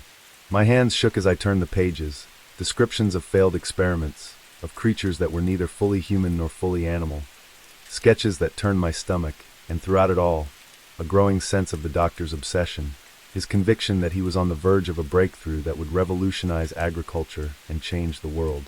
The final entry, dated 1963, was different. The handwriting was shaky, almost frantic. It's done. The experiment was a success. But at what cost? They're out there now, hiding in the woods, in the fields. I can hear them at night, scratching at the walls. God forgive me for what I've created. I snapped the journal shut, my heart pounding. Hey, this had to be some kind of sick joke, right? Or maybe the ramblings of a madman. There was no way any of this could be real. But even as I tried to rationalize it, memories of odd occurrences around the farm began to surface. The strange noises I'd heard at night, dismissed as wildlife. The areas of the property Mr. Harrison had warned me to avoid. The way the cattle sometimes seemed spooked by something I couldn't see. I shoved the journal back into its hiding place, my mind reeling. I needed to get out of this barn to get some fresh air and clear my head. As I stepped outside, blinking in the harsh sunlight, I nearly ran into Mr. Harrison. Making progress, he asked, eyeing the pile of junk I'd accumulated. I nodded, not trusting myself to speak. Did he know about the journal? About what his father had done? Mr. Harrison's eyes narrowed slightly, as if sensing my unease. Everything all right, Sam. You look like you've seen a ghost. I'm fine, I managed to say. Just, it's hot in there. Needed some air. He nodded slowly. Well, don't work too hard. Come on up to the house when you're done. I'll fix us some dinner. I watched him walk away, trying to reconcile the kind of gruff old man I knew with the dark history I'd just uncovered. Was he continuing his father's work, or was he just as much a victim of it as anyone else? That night, as I lay in bed in the small apartment above the garage that Mr. Harrison had given me, I couldn't sleep. Every creak of the old building, every rustle from the fields outside, set my nerves on edge. I kept thinking about the journal, about the creatures Dr. Harrison had written about. Were they still out there? After all these years, a sudden noise outside my window made me bolt upright. It was a strange, guttural sound, unlike anything I'd ever heard before. My heart pounding, I crept to the window and peered out into the darkness. At first, I saw nothing, but then movement caught my eye. Something was moving in the field beyond the barn. Something large, and definitely not a cow. Its movements were jerky, unnatural. And then it turned, and I caught a glimpse of its face in the moonlight. I stumbled back from the window, biting back a scream. What I'd seen, it wasn't human, but it wasn't fully animal either. It was something in between, something that should not exist. I spent the rest of the night huddled in my bed, every muscle tense, listening to the sounds of movement outside. When dawn finally broke, I was exhausted but relieved. Surely, in the light of day, everything would make sense again. But as the days passed, strange occurrences began to multiply. Tools would go missing, only to turn up in odd places. The cattle grew increasingly agitated, especially at night. And more than once, I caught Mr. Harrison staring off into the woods with a troubled expression. I thought about leaving, about packing up my things and getting as far away from Willow Creek Farm as I could. But something held me back. Curiosity, maybe, or a sense of responsibility. Whatever Dr. Harrison had done, whatever he'd created, it was still out there. And maybe, just maybe, there was something I could do about it. I began my own investigations, carefully at first. I reread the journal, making notes, trying to understand the science behind Dr. Harrison's experiments. I explored the far reaches of the property, areas Mr. Harrison had told me to avoid, looking for signs of the creatures. And slowly, I started to piece together the truth. The experiments hadn't ended with Dr. Harrison's last journal entry. They'd continued, passed down from father to son. Mr. Harrison wasn't just aware of what his father had done. He was trying to fix it. It all came to a head one stormy night in late August. I was awakened by the sound of breaking glass and Mr. Harrison's shouts. I raced to the farmhouse, rain lashing at my face to find the front door splintered and hanging off its hinges. Inside, the scene was chaos. Furniture overturned, claw marks scoring the walls. And there, in the center of the living room, stood Mr. facing off against a creature that defied description. part human, part animal. Its body a patchwork of mismatched parts. Its eyes glowing with an unnatural intelligence. "Sam!" Mr. Harrison yelled when he saw me, the syringe on the mantel. I saw it then, a large syringe filled with a glowing blue liquid. Without thinking, I grabbed it and tossed it to Mr. Harrison. In one smooth motion, he caught it and plunged it into the creature's neck. The thing let out a howl that made my blood run cold. It thrashed wildly for a moment, then collapsed to the floor, its body seeming to melt and reform before my eyes. In moments, all that was left was an unconscious, very human-looking man. Mr. Harrison sank to his knees, his face a mask of exhaustion and relief. "It's over," he murmured. "It's finally over." In the days that followed, Mr. Harrison told me everything. How his father's experiments had created a handful of hybrid creatures. How they'd hidden in the woods for decades, occasionally venturing out to terrorize the farm. How he'd spent his life trying to find a cure, a way to reverse what his father had done. The man we'd captured that night was the last of them. With him cured, the long nightmare was finally over. But the weight of it, the dark legacy of Willow Creek Farm, would stay with me forever. I still worked the farm with Mr. Harrison. We never spoke of that night to anyone else. Who would believe us? But sometimes, on quiet nights when the wind whispers through the cornfields, I find myself scanning the tree line, wondering if we truly found them all. And I can't help but think about the thin line between scientific progress and playing God, and how easy it is to cross that line with the best of intentions. The secrets of Willow Creek Farm are buried now, as they should be. But the lessons about responsibility, about the unforeseen consequences of our actions, those will stay with me always. And I'll never look at a quiet rural farm quite the same way again. The footprints ended abruptly in the middle of the field, as if their owner had simply vanished into thin air. I stood there, flashlight in hand, my mind struggling to make sense of what I was seeing. 20 years on the force, and I'd never encountered anything like this. The car was still running, keys in the ignition, the driver's personal belongings untouched. It was as if the driver had stepped out for a moment and just disappeared. Little did I know. This seemingly routine call would lead me down a rabbit hole of inexplicable events and unsolved mysteries that would haunt me for years to come. My name's Sarah Jennings, and I've been a state trooper in Nevada for 2 decades. I thought I'd seen it all. High-speed chases, horrific accidents, even the occasional UFO report from some poor soul who'd been out in the desert heat too long. But nothing could have prepared me for what happened that night on a lonely stretch of Highway 50, deep in the heart of what locals call the loneliest road in America. It started as a typical night shift. I was cruising along the highway, more tumbleweed than traffic keeping me company, when the call came in. A passing motorist had reported an abandoned vehicle on the side of the road, hazard lights blinking, standard procedure. I'd check it out, call a tow if necessary, and be on my way.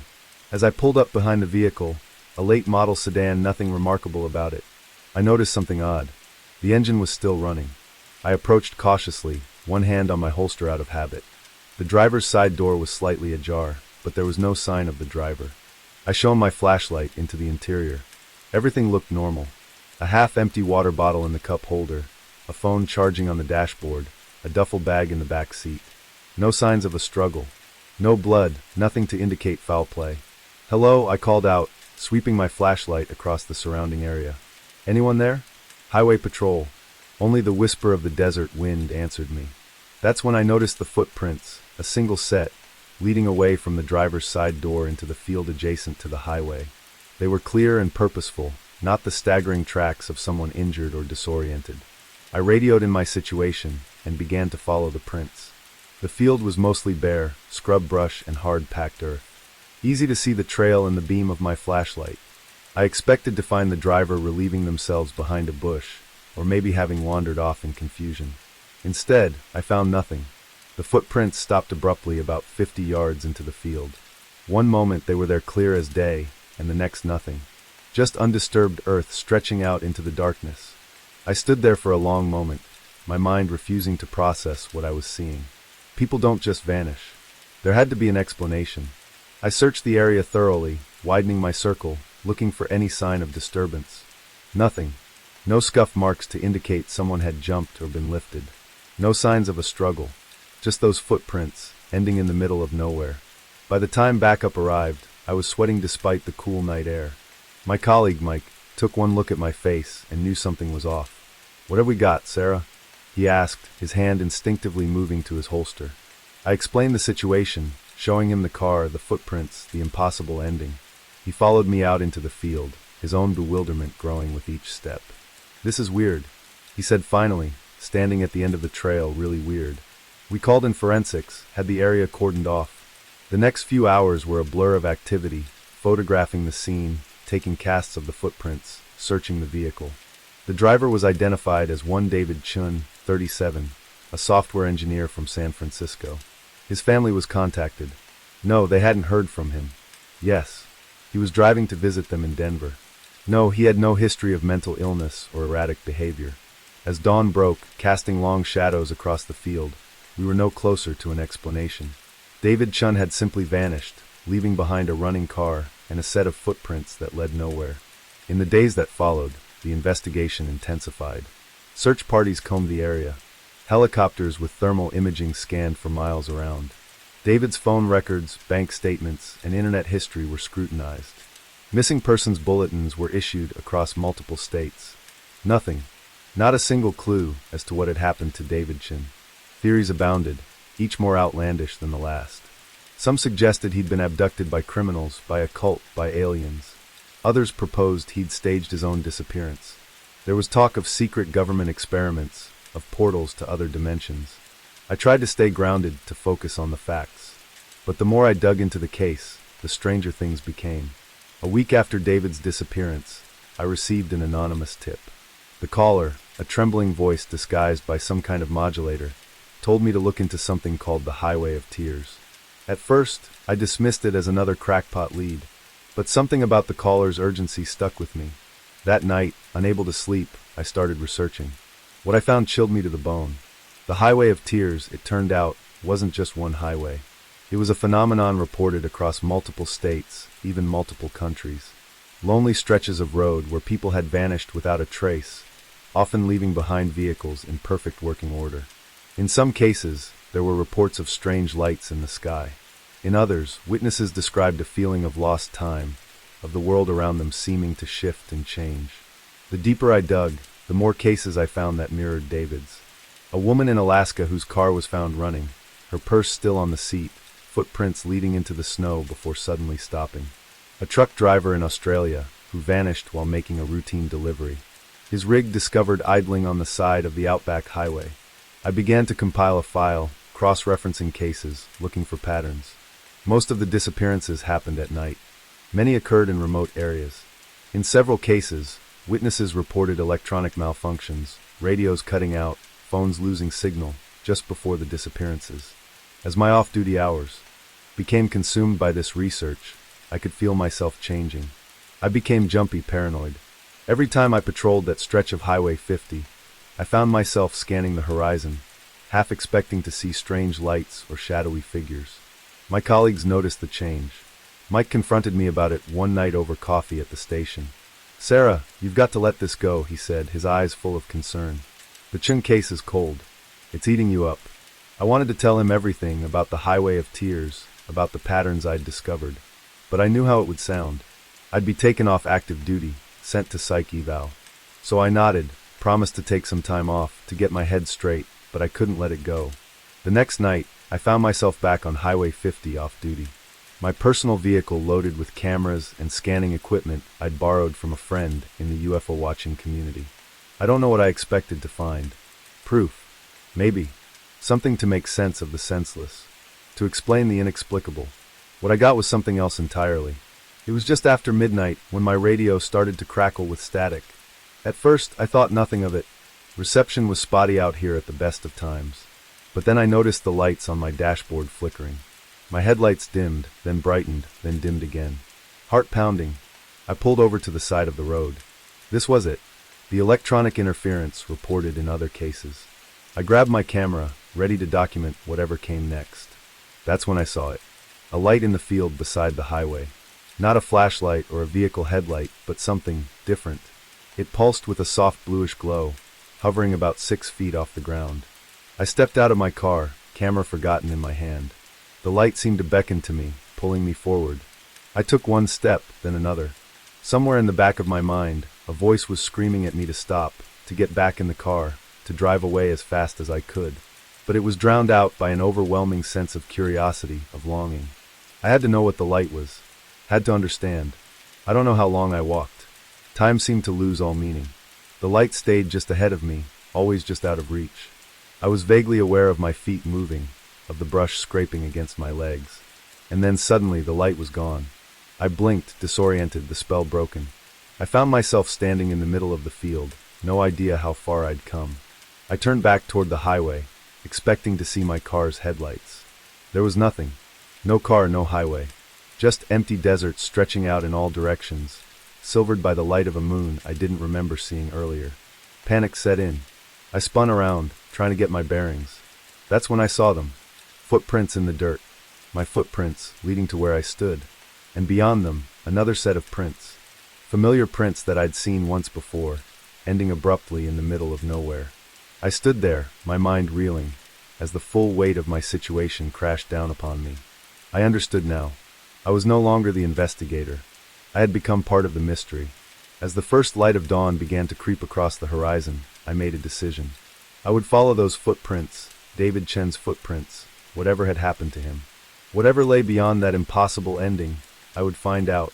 I took a deep breath, steeling myself for whatever came next. Then I stepped forward, leaving my own trail of footprints in the desert sand. Somewhere out there, in the vast emptiness of the Nevada desert, there's an abandoned car with its engine still running, and a set of footprints leading nowhere. The highway of tears had claimed another victim. And I had become just another unsolved mystery on the loneliest road in America. The first footprint appeared like a phantom in the morning dew, its shape unmistakably human, yet far too large to belong to any of us. I stared at it, my coffee mug forgotten in my hand, as the rising sun cast long shadows across our ravaged campsite. Our food was strewn about, tents slashed, and an eerie silence hung in the air where bird songs should have been. But it was that single massive footprint that sent a chill down my spine. Whatever had visited us in the night was no ordinary animal, and I had a sickening feeling it wasn't done with us yet. My name's Alex, and this camping trip was supposed to be a chance for my family to reconnect, to escape the constant buzz of technology, and remember what it was like to just be together. My wife, Sarah, our 2 kids, Lily and Max, and I had spent months planning this getaway to Blue Pine Campground, a remote site nestled deep in the mountains. We'd arrived late yesterday afternoon, the kids buzzing with excitement as we set up our tents and gathered wood for the fire. As the sun set, we roasted marshmallows and told ghost stories, our laughter echoing through the trees. It felt perfect, like we'd finally found a way to pause the hectic pace of our lives and just breathe. If only I'd known then how quickly our idyllic retreat would turn into a nightmare. The first sign that something was wrong came in the middle of the night. I woke to the sound of rustling outside our tent. Far too loud to be a raccoon or any of the small wildlife we'd been warned about. Grabbing my flashlight, I unzipped the tent flap and peered out. The beam of light caught a flash of movement at the edge of our campsite. Something large ducked behind a tree too quickly for me to make out its shape. Heart pounding, I zipped the tent back up and lay awake for hours, listening to the sounds of something large moving around our camp. When morning came, the full extent of the intrusion became clear. Our cooler had been upended, its contents scattered across the ground. Claw marks scored the sides of our tents. And there, in a patch of bare earth, was that enormous footprint. Alex? What's going on? Sarah's voice snapped me out of my daze. She stood in the entrance of our tent, her eyes widening as she took in the scene. I tried to keep my voice calm for her sake. Looks like we had a visitor last night, probably a bear. But even as I said it, I knew it wasn't true. Bears didn't leave footprints like that. As Sarah woke the kids and we began to clean up the mess, I couldn't shake the feeling that we were being watched. The forest around us seemed too quiet, the shadows between the trees too deep. "Dad, can we go home now?" Lily asked, her voice small and frightened as she clutched her stuffed rabbit. I wanted nothing more than to say yes, to pack up our things and drive back to the safety of civilization. But when I tried to start the car, my blood ran cold. The engine sputtered and died, refusing to turn over no matter how many times I tried. "It's okay," I told my family, trying to project a confidence I didn't feel, probably just a dead battery. "I'll hike down to the ranger station and get help." Sarah grabbed my arm, her eyes wide with fear. "You can't go out there alone. What if whatever did this is still out there?" I hesitated, She was right, of course. But what choice did we have? In the end, we decided to stick together. We packed some supplies and started down the trail towards the ranger station. It was only 5 miles. An easy hike under normal circumstances. But with every snapping twig and rustle in the underbrush, our nerves frayed a little more. We were about halfway there when Max spotted it. Another footprint. This one pressed into a patch of mud beside the trail. It was even larger than the first. And fresher. "It's following us," Sarah whispered, pulling the kids close. I wanted to reassure her to say it was probably just coincidence. But the word stuck in my throat, because deep down, I knew she was right. We picked up our pace, the kids whimpering as branches scratched at their arms and legs. The sun was starting to set, the forest growing darker by the minute, and still, the ranger station seemed no closer. That's when we heard it, a low, rumbling growl that seemed to come from everywhere and nowhere at once. Lily screamed, and Max burst into tears. "Run," I yelled, scooping up Lily as Sarah grabbed Max's hand. We tore down the trail, blind panic driving us forward. Branches whipped at our faces, roots threatened to trip us at every step. And all the while, that growl grew louder, closer. I chanced to look back and immediately wished I hadn't. Something was moving through the trees behind us, something massive and dark. I caught a glimpse of glowing eyes and a flash of teeth before I turned back, running faster than I ever had in my life. We burst into a small clearing, gasping for breath. And there, like a miracle, was a cabin. Not the ranger's station we'd been aiming for, but at that moment, it looked like salvation. I didn't stop to question our luck. We raced for the door, praying it would be unlocked. The handle turned under my grip, and we tumbled inside, slamming the door behind us. For a long moment, we just stood there, chests heaving, listening to the sounds of something large circling the cabin. Scratching noises came from the walls, and a low, frustrated growl echoed through the night. "What is it, Daddy?" Lily whimpered, burying her face in my shoulder. "I don't know, sweetheart," I said, stroking her hair. "But we're safe in here. It can't get us." As our eyes adjusted to the gloom, we began to take in our surroundings. The cabin was small, just one room with a fireplace, a few pieces of rustic furniture, and shelves lined with canned goods and supplies. It looked like some kind of emergency shelter or hunting cabin. Sarah found some lanterns and lit them, casting a warm glow around the room. As the kids huddled together on a threadbare couch, she pulled me aside. "Alex, what are we going to do?" She whispered, her voice trembling. "What if it doesn't leave?" I took a deep breath, trying to think rationally. "We've got shelter, and it looks like there's enough food here to last a while. We'll wait it out. Someone's bound to come looking for us eventually." But as the night wore on, that confidence began to waver. The creature outside showed no signs of leaving. We could hear it moving around the cabin, testing the walls and door. Occasionally, it would let out a roar that made the windows rattle. The kids finally fell into an uneasy sleep, exhausted from the day's terror. Sarah and I took turns keeping watch, peering out the windows into the darkness. It was during my watch, in the darkest hours of the night, that I saw it clearly for the first time. The moon had come out from behind the clouds, illuminating the clearing in front of the cabin. And there, standing at the edge of the trees, was a creature that shouldn't exist. It was massive, easily 8 feet tall, with a body that seemed to be a patchwork of animal parts. Thick fur covered most of its body, but I could see patches of scales and what looked like feathers. Its face was a nightmarish blend of bear and something almost human, with eyes that glowed an unnatural yellow in the moonlight. As I watched, frozen in horror, it turned those glowing eyes directly towards me. And then impossibly it smiled, revealing rows of razor-sharp teeth. I stumbled back from the window, my heart pounding so hard I thought it might burst from my chest. This couldn't be real. Creatures like that didn't exist. They couldn't. But the growl that rumbled through the night was very, very real. I don't know how long we stayed in that cabin. Days blurred together, marked only by the rising and setting of the sun and the constant presence of the creature outside. We rationed the food carefully, knowing we might be in for a long wait. The kids were surprisingly resilient, turning our confinement into a game of sorts. But I could see the strain wearing on Sarah, the constant fear taking its toll.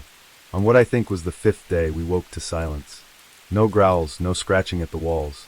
Cautiously, I peered out the window. The clearing was empty. We waited another full day before we dared to venture out. The forest seemed normal again. Birds singing, small animals scurrying about. But the claw marks on the cabin walls and the massive footprints in the mud were undeniable proof that our ordeal had been real. We made our way back to our campsite, half expecting to find it destroyed. Instead, we found park rangers and a search party. Our car had been fixed. Apparently, someone had noticed it sitting abandoned and called it in. We told them a sanitized version of events, that we'd gotten lost, found the cabin, and waited out a storm. Who would believe the truth? As we drove home, the kids chattering excitedly about their adventure. I couldn't shake the feeling that we'd glimpsed something we were never meant to see. A creature that lurked in the shadows of the world, defying explanation. We never went camping again, but sometimes on dark nights when the wind howls outside our safely locked doors, I find myself thinking about that cabin in the woods. And I wonder if, somewhere out there in the vast wilderness, that creature is still roaming, waiting for the next unsuspecting family to cross its path. The wilderness holds secrets ancient and terrifying, and sometimes those secrets have teeth and claws. The first thing I noticed was the silence. On a cruise ship carrying over 3,000 passengers and 1,500 crew members, silence is never a good sign. I stood in the middle of the Lido deck, where just hours ago families had been splashing in the pool and music had been blaring from the speakers. Now there was nothing but the gentle lapping of waves against the hull and the distant hum of engines. As I turned in a slow circle, taking in the abandoned lounge chairs and half-empty cocktails, a chill ran down my spine. Where was everyone? And why did the air suddenly feel so different? My name is Mia Chin, and what should have been a relaxing Caribbean cruise turned into the most bewildering and terrifying experience of my life. I'm still not sure I believe what happened to me, but I know one thing for certain. Time isn't as linear as we think it is, and sometimes the fabric of reality can slip in ways we can't begin to understand. It had started as a typical day at sea. I'd woken up late, nursed a slight hangover from the previous night's karaoke party with a greasy breakfast, and spent the morning lounging by the pool with my latest beach read. Around noon, I'd decided to head back to my cabin for a quick nap before the afternoon's activities. I remember closing my eyes, the gentle rocking of the ship lulling me to sleep. When I woke up, the light filtering through my porthole window seemed off, dimmer somehow, with a strange bluish quality I'd never seen before. Disoriented, I checked my phone. The screen was black, completely dead despite having been fully charged when I lay down. Frowning, I got up and tried the cabin's phone. Nothing but a faint buzzing on the line. That's when I noticed the silence. No distant laughter from the hallway. No muffled announcements over the PA system. Just nothing. A knot of unease forming in my stomach. I stepped out into the hallway. It was deserted. The usual bustle of passengers and crew members conspicuously absent. My footsteps echoed unnaturally loud on the carpeted floor as I made my way towards the elevator bank. "Hello," I called out, my voice sounding small and lost in the empty corridor. No response. The elevator arrived with a cheerful ding that seemed wildly out of place in the eerie silence. As I rode up to the Lido deck, I tried to rationalize what was happening. Maybe there was some sort of emergency drill I'd slept through. But no, they always announced those well in advance, and surely someone would have woken me. When the elevator doors opened onto the Lido deck, the full extent of the strangeness hit me. The massive open-air deck was completely deserted. Lounge chairs sat empty, some with towels and books still draped over them, as if their occupants had just stepped away for a moment. The bars were unmanned, rows of colorful cocktails abandoned on their counters. I walked slowly around the deck, my heart pounding. "Hello," I called again, louder this time. "Is anyone here?" Only the sound of the waves answered me. As I completed my circuit of the deck, I noticed something that made my blood run cold. The lifeboats were all still in place. If there had been some kind of emergency evacuation, surely they would have been launched. I spent the next few hours searching the ship, deck by deck, my panic growing with each empty room and deserted corridor I encountered. The theater, mid-setup for the evening's show. The casino, slot machines blinking silently in the dim light. The main dining room, tables set for a dinner that would never be served. Everywhere I looked, I found signs of life interrupted. Half-eaten meals in the buffet, a load of laundry tumbling endlessly in a dryer in the otherwise empty laundromat, a child-stuffed animal dropped in the middle of a hallway. But of the thousands of people who should have been on board, I found no trace. As night fell, or what I assumed was night, given the deepening of that strange bluish light, I made my way to the bridge, hoping against hope to find someone, anyone who could explain what was happening. The bridge was as deserted as the rest of the ship, but at least here there were signs of life. Radar screens blinked, showing our position in the middle of the Caribbean Sea. Navigation systems hummed softly. The ship was still on course, its automated systems continuing their work, even in the absence of human oversight. I slumped into the captain's chair, exhaustion and fear finally overtaking me. What had happened? Where was everyone? And more importantly, what was I going to do now? As I sat there staring blankly at the array of instruments before me, something caught my eye. The date display on one of the monitors. I blinked. Sure, I must be seeing things, but no. There it was in glowing green letters. August 13th, 2024. A week. Somehow, impossibly, a week had passed since I'd laid down for my nap. I laughed then, a high, hysterical sound that echoed weirdly in the empty bridge. This couldn't be happening. People didn't just lose a week of time. Entire ships full of people didn't just vanish. And yet here I was. The next few days, if they were indeed days, as time seemed to have lost all meaning, passed in a blur. I roamed the ship, leaving notes in every public space, begging for a response, for some sign that I wasn't alone. I tried every phone, every radio, every possible means of communication, but was met with nothing but static. I ate from the slowly rotting supplies in the ship's massive kitchens, slept fitfully in a different cabin each night, and tried to keep myself sane by talking out loud, narrating my actions as if I was the protagonist in some bizarre reality show. On what I think was the fourth day of my solitude, I saw the lights. At first, I thought I was hallucinating, my mind finally cracking under the strain of isolation. But no, there they were. Distant pinpricks of light on the horizon, growing larger by the minute. Hope surged through me. Another ship, a rescue party. I raced to the bow, waving my arms and shouting, even though I knew they were still too far away to see or hear me. As the lights grew closer, I realized with a start that they weren't coming from the sea, but from the sky. My elation turned to confusion, then to a kind of numb acceptance. Of course, why not? After everything else, why shouldn't there be strange lights in the sky? The lights descended slowly, hovering over the ship. They were beautiful, pulsing with colors I had no names for, casting shimmering reflections on the calm sea. As I watched, a beam of light shot down from the center of the formation, touching the deck just a few feet away from me. And then, as suddenly as they had appeared, the lights vanished. And I was no longer alone. The deck was filled with people, passengers in swimsuits and sundresses, crew members in their crisp uniforms. They milled about in confusion, voices rising in a babble of questions and exclamations. What happened? Where did everyone go? Was I dreaming? I stood frozen, unable to comprehend what I was seeing. A man in a captain's uniform strode purposefully towards me, his face a mask of concern. "Miss, are you all right? You look pale." I opened my mouth, but no words came out. How could I possibly explain what had happened? In the days that followed, as the ship made its way back to port, a story was pieced together. According to everyone else on board, no time had passed at all. One moment they had been going about their day, the next they had found themselves standing on the deck, disoriented and confused. Only I remembered the empty ship, the days of solitude, the strange lights. Only I had lived through that impossible week. The incident made headlines. Around the world, the ship reappears after mysterious disappearance. Experts were consulted. Theories were proposed and debunked. Some spoke of wormholes, others of alien abduction. A few fringe voices even suggested a mass hallucination or an elaborate hoax. As for me, I gave my statement to the authorities and then retreated from the public eye. How could I explain something I didn't understand myself? How could I describe the profound loneliness of those days on the empty ship, the bone-deep wrongness of a world slightly out of sync? I've never set foot on another cruise ship. The sight of the ocean fills me with a nameless dread. And sometimes, in the deepest hours of the night, I wake up in a cold sweat, convinced that I'm back there, alone on an empty ship, adrift in a sea of time. I don't know what happened on the paradise of the seas. I don't know where everyone went, or why I was left behind, or what those lights in the sky were. But I do know this. Our understanding of reality, of time and space, is far more limited than we think.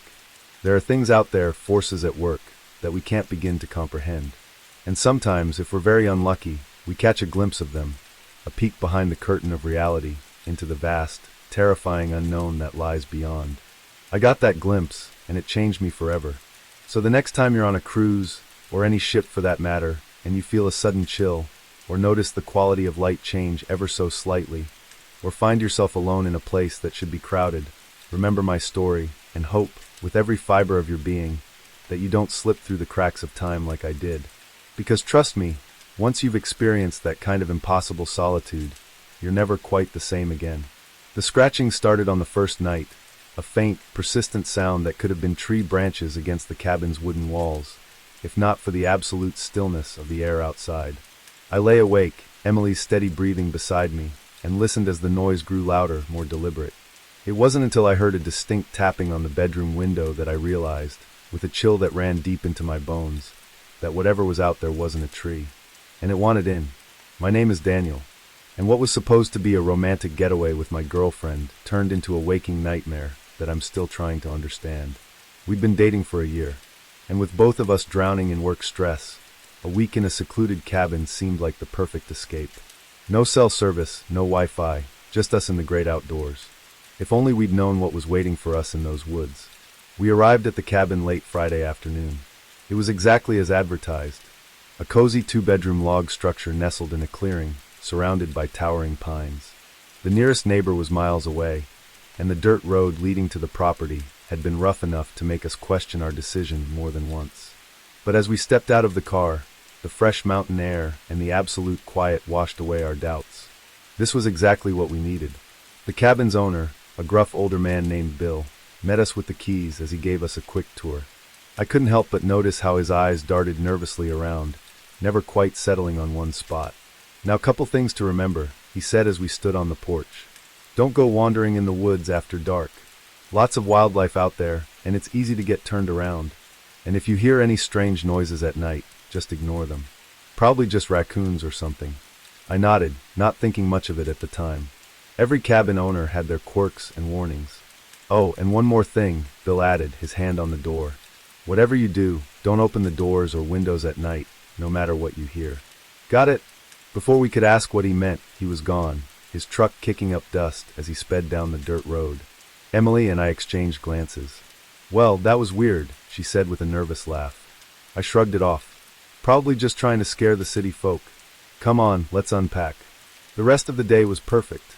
We hiked a nearby trail, cooked dinner on the old wood stove, and spent the evening cuddled up on the porch swing, watching the stars come out in a sky unspoiled by light pollution. It wasn't until we were getting ready for bed that I noticed the scratches. They were on the inside of the doors and around the windows. Long, deep gouges in the wood that looked like they'd been made by something with very sharp claws. "Em, come look at this," I called out. She came over, frowning as she ran her fingers over the marks. "Weird. You think a bear tried to get in or something?" "Maybe," I said, though something about the scratches made my skin crawl. They seemed too deliberate, too purposeful. We went to bed, joking about ghost bears to lighten the mood. But as the night wore on and the scratching started, those jokes didn't seem funny anymore. I lay there, every muscle tense, listening to the sound move around the cabin. Scratch, scratch, pause. Scratch, scratch, pause. Then the tapping on the window, like something was testing the glass. Emily stirred beside me. "Dan, do you hear that?" I nodded, not trusting my voice.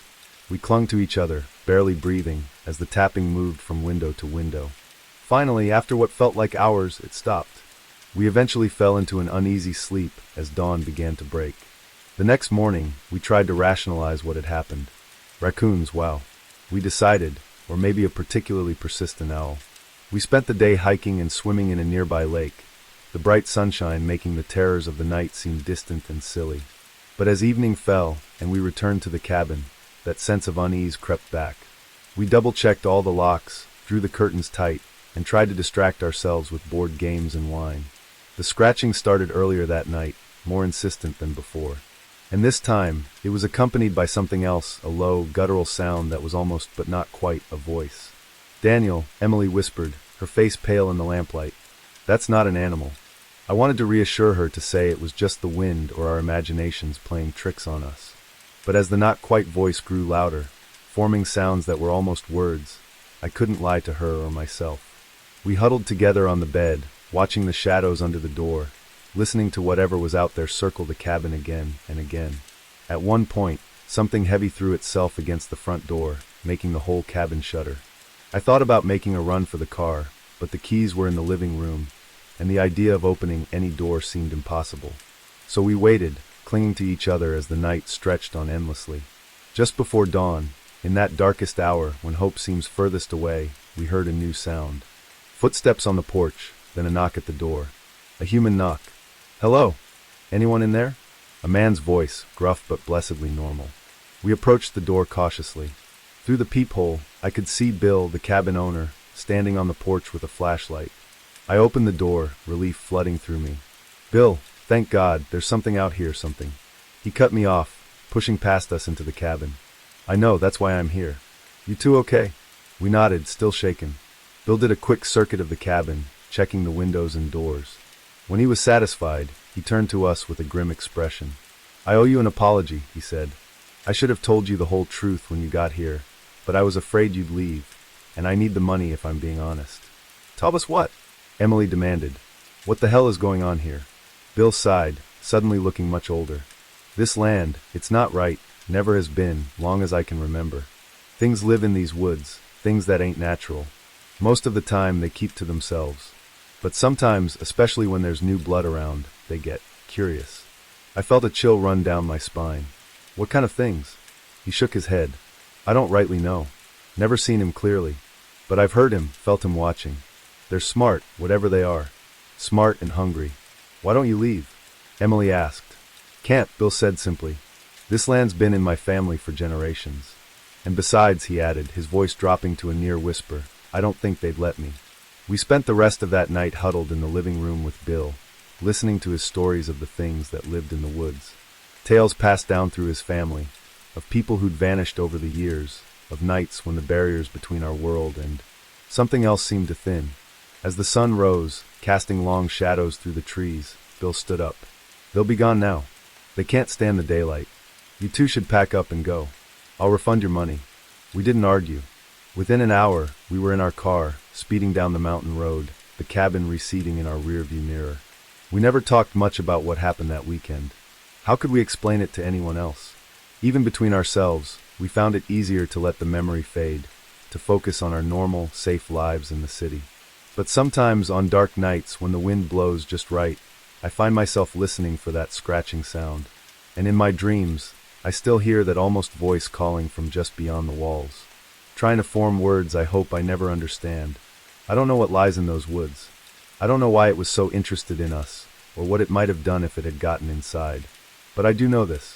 There are places in this world where the veil between realities is thin, where things we can't comprehend lurk just out of sight. If you ever find yourself in a secluded cabin, miles from civilization, and you hear a scratching at the door or a tapping at the window, remember my story. Keep the doors locked, the curtains drawn, and whatever you do, don't let it in. Because once you acknowledge those things in the dark, once you let them know you can hear them, they'll never stop calling. And sooner or later curiosity, or fear, or simple exhaustion might lead you to answer. Take it from me. Some calls are better left unanswered. Some doors are meant to stay closed, and some woods are best left unexplored, no matter how inviting they might seem in the light of day. The voice crackled through the CB radio, desperate and filled with static. "Please, anyone. I need help. I'm at the old Starlight truck stop. Something's here. Oh God, it's coming back. Please hurry." Then nothing but dead air. I gripped the steering wheel, my knuckles white as I stared out at the empty highway stretching before me. The rational part of my brain said to ignore it, to keep driving. But 20 years on the road had taught me one thing. Out here, in the vast emptiness of the American night, sometimes a trucker is all that stands between a stranger and disaster. With a muttered curse, I flipped on my turn signal and took the next exit. I didn't know it then, but that decision would lead me into a nightmare I'm still trying to understand. My name's Mike Callahan, and I've been hauling freight across the country since I was old enough to get my CDL. I've seen my share of weird stuff out on the lonely highways, ghost lights, inexplicable weather patterns, even what some might call UFOs. But nothing in all my years prepared me for what I encountered that night at the abandoned Starlight truck stop. It was a typical run, Seattle to Miami, a trailer full of electronics. I was making good time, the miles melting away under my wheels as I cruised through the New Mexico desert. The radio kept me company, a mix of old country tunes and the occasional chatter from other truckers. It was just past 2 a.m. when the distress call came through. At first, I thought it was just some kids playing around on the channel. It wouldn't be the first time. But something in that voice, the raw fear, the desperation, made me think twice. I tried to respond to get more information, but there was no answer. Just that eerie static. I knew the Starlight. It had been a popular stop back in the day, a little oasis of neon and greasy food in the middle of nowhere. But it had shut down years ago, another victim of the new highway bypass. Now it was just a crumbling relic, slowly being reclaimed by the desert. As I took the exit, a cold feeling settled in my gut. What if this was a trap? It wouldn't be the first time someone tried to lure a trucker off the main road with a fake distress call. But I couldn't shake the memory of that terrified voice. If someone really was in trouble out here, they didn't have many options for help. The old access road was barely more than a pair of tire tracks now, weeds growing up through cracks in the asphalt. My headlights cut through the darkness, illuminating scrub brush and the occasional piece of wind-blown trash. And then, rising out of the night like a ghost, I saw it. The Starlight truck stop. It was in worse shape than I remembered. The once cheerful neon sign was dark, most of its tubes shattered. The windows of the main building were boarded up, and half the roof had caved in. The vast parking lot, once filled with rigs from all over the country, was empty save for tumbleweeds and broken glass. I pulled up in front of the main entrance, leaving my engine running. The silence was oppressive, broken only by the idle of my truck and the creak of settling metal as the old building shifted in the night wind. "Hello," I called out, my voice sounding small and lost in the emptiness. "Anyone here?" I heard a distress call on the CB. Nothing, not even an echo. I grabbed my flashlight from the cab and cautiously approached the building. The boards over the main doors had been pried away, leaving a dark maw that seemed to swallow my light. Every instinct screamed at me to get back in my truck and drive away, but I couldn't shake the memory of that desperate voice. What if someone was hurt in there, unable to call out? I stepped inside, the beam of my flashlight revealing a scene of decay and abandonment. Overturned shattered plates, layers of dust covering everything. It looked like the place had been picked clean by scavengers years ago. "Hello," I called again, my voice echoing in the empty space. "Anyone here?" A sound from the back of the building made me jump. A scraping noise, like something heavy being dragged across the floor. "Hey, you okay back there?" I moved towards the sound, my heart pounding. As I rounded the corner into what used to be the kitchen, my flashlight beam fell on something that made my blood run cold. There, propped up against an old stove, was a CB radio. It looked brand new, completely out of place in the decaying ruin around it. I approached slowly, my mind racing. Had the person who called for help left this here? But why? And where were they now? That's when I noticed something else. On the floor around the radio were strange markings, curved lines and symbols drawn in what looked horribly like dried blood. I took a step back, suddenly very aware of how quiet it was. Even the wind seemed to have died down. And then I heard it, a low, guttural sound coming from somewhere behind me. It was almost, but not quite, a voice. The hairs on the back of my neck stood up as I slowly turned around. There, in the doorway, was something. In the brief moment before terror overtook me, my mind tried to make sense of what I was seeing. It was vaguely humanoid, but too tall, too thin, its limbs bent at impossible angles, and its face God. Its face was just a blank expanse of pale skin with a mouth that split it from top to bottom. I'd like to say I fought, or that I at least had the presence of mind to run. But the truth is, I froze, rooted to the spot as that thing unfolded itself, growing even taller as it flowed into the room like smoke given form. It reached for me with hands that were more like claws, and I felt my consciousness slipping away. The last thing I remember is the CB radio crackling to life, that same desperate voice calling out for help. I woke up in my truck, parked on the side of the highway. For a moment, I thought it had all been a vivid nightmare. But then I noticed the dust coating my clothes, the scratches on my arms. And there, on the passenger seat, was the CB radio from the abandoned truck stop. My logbook showed I'd lost almost 6 hours. 6 hours that I had no memory of. I drove to the nearest town in a daze, checked into a motel, and tried to make sense of what had happened. Had I really seen what I thought I saw? Or had my mind conjured up some impossible horror to fill in the gaps in my memory? I thought about going to the police, but what would I tell them? That I'd been lured to an abandoned truck stop by a ghost on the CB, then attacked by some kind of monster? They'd laugh me out of the station if they didn't lock me up for my own safety. In the end, I did the only thing I could do. I got back on the road and finished my run. But things were different after that night. I found myself jumping at shadows, flinching every time the CB crackled with static. I started taking routes that avoided long stretches of empty highway, even if it meant longer trips. And that CB radio, I couldn't bring myself to get rid of it. but I couldn't stand to have it in my truck either. It sits in a storage unit now, wrapped in chains and locked in a box. Some nights I swear I can hear it calling, that same desperate voice begging for help. I've tried to find out more about the Starlight truck stop since then. Turns out, it is quite a history. Stories of disappearances going back decades. Truckers who stopped there and were never seen again. Local legends about ancient burial grounds and doorways to other worlds. I don't know what to believe anymore. I don't know if what I experienced was real, or some kind of hallucination or something in between, but I do know this. There are things out there in the darkness that we can't explain, things that lurk on the edges of our world, waiting for someone to answer their call. So if you're ever out on the road late at night, and you hear a desperate voice on the CB begging for help, think twice before you answer. Because sometimes, the call for help isn't coming from someone in trouble. Sometimes, it's coming from the trouble itself. And if you find yourself driving past an abandoned truck stop in the middle of the New Mexico desert, keep on driving. Don't look back, and whatever you do, don't stop. Because you never know what might be waiting there in the darkness, ready to pull you into a nightmare you might never wake up from. As for me, I still drive, but never at night if I can help it. And I keep my CB turned off, no matter how lonely the road gets. Because I know now that some calls are better left unanswered, and some mysteries are best left unsolved. The first thing I noticed when I stepped out onto the porch that morning was the silence. No birdsong, no distant lowing of cattle, not even the rustle of wind through the cornfields. Just an eerie, oppressive quiet that made the hair on the back of my neck stand up. Then I saw it, a vast, intricate pattern carved into my wheat field, the stalks bent and woven with impossible precision. In that moment, as the rising sun cast long shadows across the design, I knew my life would never be the same. What I didn't know was how deep the rabbit hole went, or how dangerous the truth would turn out to be. My name's Jack Harper, and I've been farming this land for over 30 years. It's been in my family for generations, passed down from father to son since my great-grandfather first broke ground here in the 1890s. I've seen droughts, floods, and everything in between, but nothing could have prepared me for what happened that summer. It started innocently enough. A few of my cows got spooked one night, breaking through a fence and stampeding across the north pasture. Unusual, but not unheard of.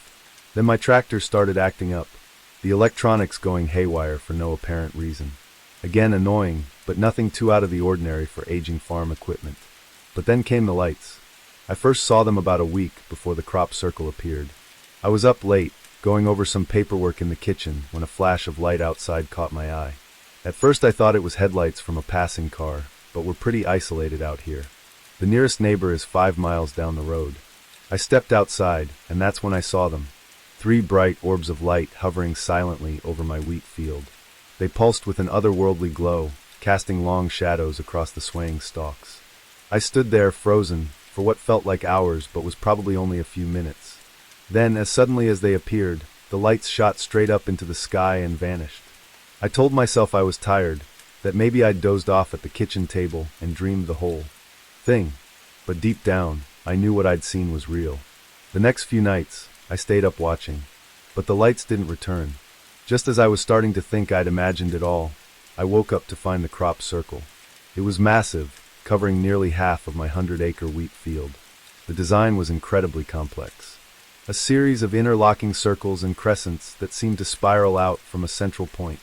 The wheat stalks were bent, not broken, woven together in a way that defied explanation. I called the sheriff, more out of a sense of obligation than any real hope for answers. Bob's been a friend for years, but I could see the skepticism in his eyes as he surveyed the damage.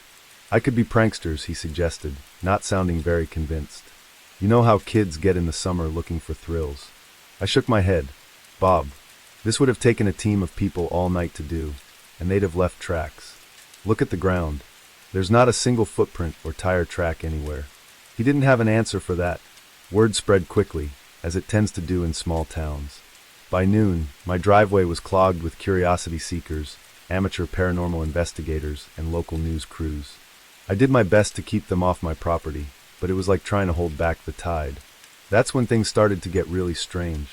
It began with the animals. My dogs, usually friendly to a fault, became aggressive, snarling at anyone who came near the crop circle. The cattle refused to graze anywhere near that field, clustering at the far end of their pasture and bellowing uneasily through the night. Then the equipment failures escalated. Not just my tractor now, but every piece of electronic equipment on the farm. Cell phones died within minutes of being fully charged. The TV emitted nothing but static, occasionally interrupted by bursts of what sounded like voices speaking in an unknown language. And the dreams. God, the dreams. Every night, I found myself wandering through that wheat field. The stalks whispered around me in voices just on the edge of comprehension. Something was always just ahead of me, always just out of sight. I'd wake up in a cold sweat, the taste of metal in my mouth, and the feeling that I was on the verge of understanding something vast and terrible. About a week after the crop circle appeared, I had a visitor. He introduced himself as Dr. Alan Friedman, an astrophysicist from the State University. He was different from the other investigators who'd come sniffing around, quieter, more serious. "Mr. Harper," he said, his eyes never leaving the crop circle. "Have you noticed any other unusual phenomena since this appeared? Lights in the sky, perhaps. Electronic disturbances." The hairs on the back of my neck stood up. "How did you know about that?" He turned to me then, his expression grave. "Because this isn't the first time this has happened. There's a pattern, Mr. Harper. These events, they're escalating." Over the next few hours, Dr. Friedman told me things that shook me to my core.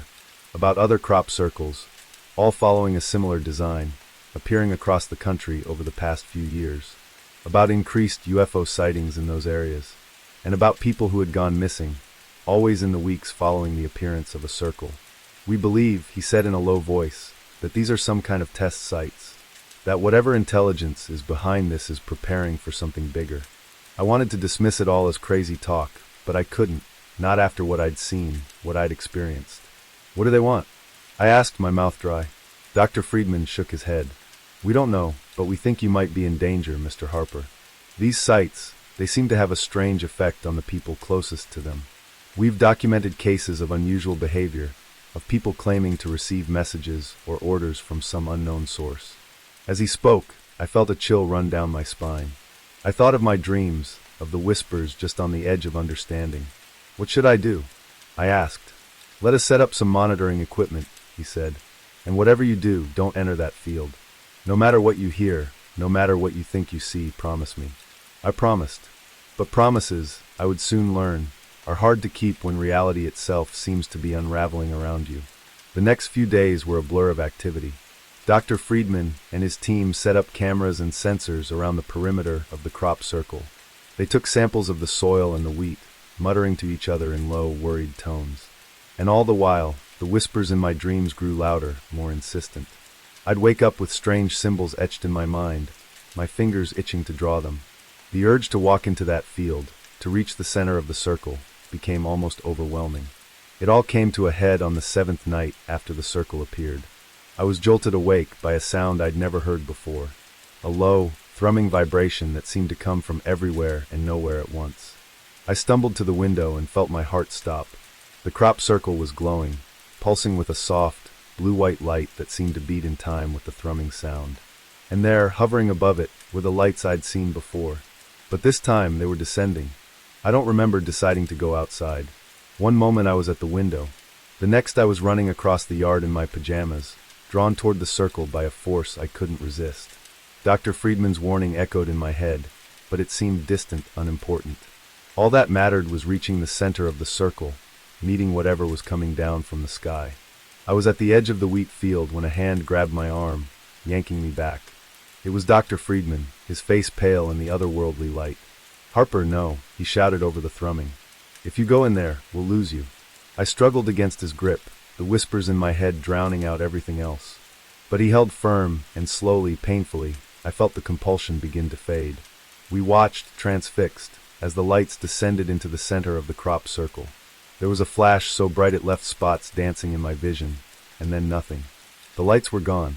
The thrumming stopped. The crop circle lay dark and still. In the days that followed, government agents swarmed my farm. The crop circle was dug up, every grain of soil tested and retested. I was questioned for hours, as were Dr. Friedman and his team. They found nothing. No radiation, no unexplained elements. Nothing to prove that anything out of the ordinary had happened. The official story became that it was an elaborate hoax, despite the lack of any evidence to support that theory. But I know what I saw. I know what I felt. It's been 5 years since that night. I still farm the land, But things are different now. The wheat doesn't grow in that field anymore, no matter what we plant. On quiet nights, I sometimes think I can still hear those whispers on the edge of my mind. And sometimes, when I look up at the stars, I can't shake the feeling that something up there is looking back, watching, waiting. I don't know what would have happened if I'd made it to the center of that circle. I don't know what's coming or when, but I do know this. We are not alone, and the universe is stranger and more terrifying than we can imagine. So if you ever find a strange pattern carved into your fields, or see lights in the sky that move like nothing you've ever seen before, remember my story, and whatever you do, don't answer when they call. Because once you do, there's no going back. The coffee cup was still warm. That's what got me. Not the eerie silence, not the abandoned cars, not even the fresh tire tracks leading nowhere. It was that paper cup in the trash, steam still rising from its contents, that made my skin crawl. Someone had been here moments ago, but the rest stop was deserted. As I stood there, the hairs on the back of my neck prickling, I caught movement out of the corner of my eye. There, at the edge of the woods, a figure watched. And in that moment I knew I'd stumbled into something I shouldn't have seen, something I might not escape from. My name's Alex, and I've been driving cross-country for a living for the better part of a decade. Long-haul trucking isn't glamorous, but it pays the bills and satisfies my wanderlust. I've seen my share of weird stuff on the road, inexplicable lights in the sky, ghost towns that aren't on any map, even what some might call supernatural occurrences. But nothing, absolutely nothing, prepared me for what I encountered that night at the Pinewood Rest Stop. It was a routine run, St. Louis to Portland with a trailer full of electronics. I'd been pushing hard, trying to make up time after a delay at my last stop. The night was moonless, the highway a ribbon of black stretching endlessly before me. I'd been fighting sleep for the last hour, my eyes gritty and my mind fuzzy. When I saw the sign for the rest stop, I almost cried with relief. Just a quick break, I told myself. Splash some water on my face, grab a coffee, and I'd be good for another few hours. The rest stop appeared out of the darkness like an island of light. It was one of those older ones, with a small building housing restrooms and vending machines, and a separate area for trucks to park. As I pulled in, I noticed a few cars in the lot, but no people visible.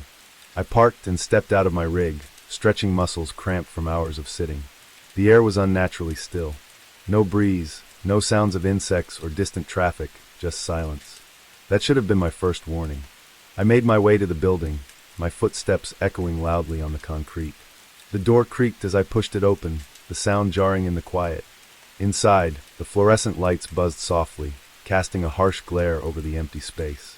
I headed for the men's room, splashing cold water on my face and letting it run down my neck.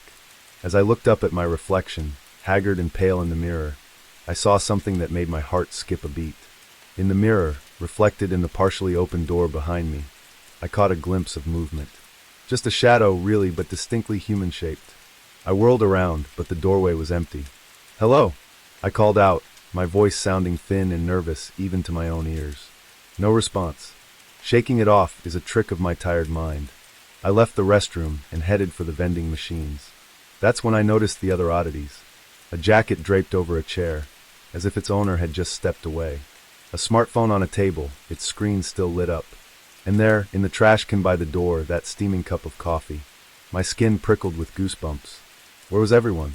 I stepped back outside, scanning the parking lot. The cars I'd seen earlier were still there, some with doors hanging open. I approached the nearest one, a blue sedan. The keys were in the ignition, the engine ticking as it cooled. "Hey," I shouted, my voice echoing across the empty lot. "Anyone here?" The silence that answered was deafening. That's when I saw the tire tracks, fresh ones, leading from one of the parking spots and stopping abruptly at the edge of the lot, as if the car had simply vanished into thin air. My heart was pounding now, adrenaline clearing the fog of exhaustion from my mind. Something was very, very wrong here. I turned, intending to run back to my truck and get the hell out of there. That's when I saw it. The figure at the edge of the woods. It was human-shaped, but somehow off. Too tall, too thin, its proportions not quite right. It stood perfectly still, half hidden behind a tree, watching me. I froze, caught in its gaze like a rabbit before a wolf, for a long moment. Neither of us moved. Then slowly it raised a hand. Beckoning, terror jolted through me like an electric shock. I ran, sprinting back to my truck with a speed I didn't know I possessed. I fumbled with the keys, swearing as I dropped them, scrabbling in the gravel to retrieve them.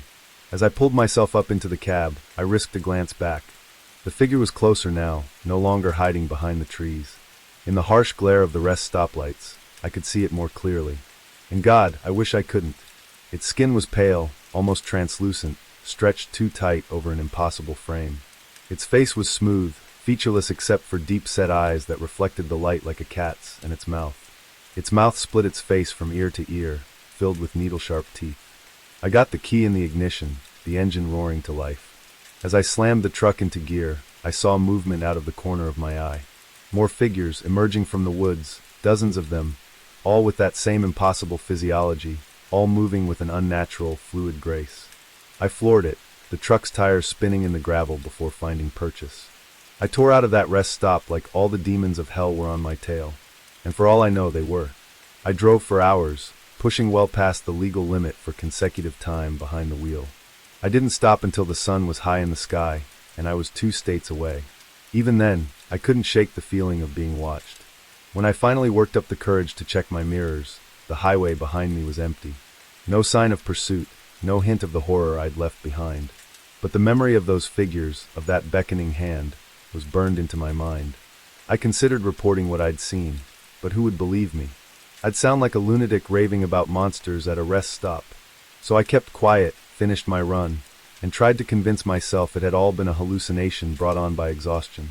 But I couldn't forget, and I couldn't stop wondering about those people at the rest stop, the ones who'd left behind their cars, their belongings, the ones who'd followed that beckoning hand into the woods. Where had they gone? What had happened to them? In the weeks that followed, I did some digging. It wasn't easy. I'm no detective, and I had precious little to go on. But what I found chilled me to the bone. There were stories. Whispered tales among long-haul truckers and late-night travelers. Stories of rest stops where people vanished without a trace.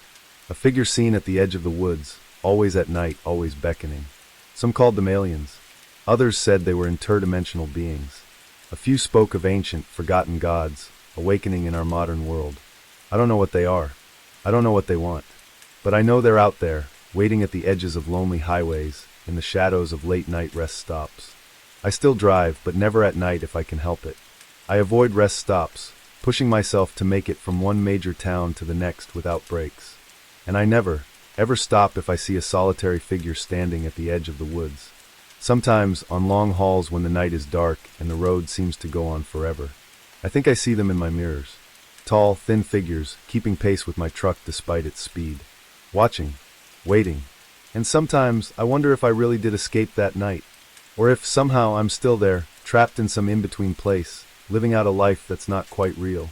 So if you're ever driving late at night and you see a rest stop appear out of the darkness, think twice before you stop.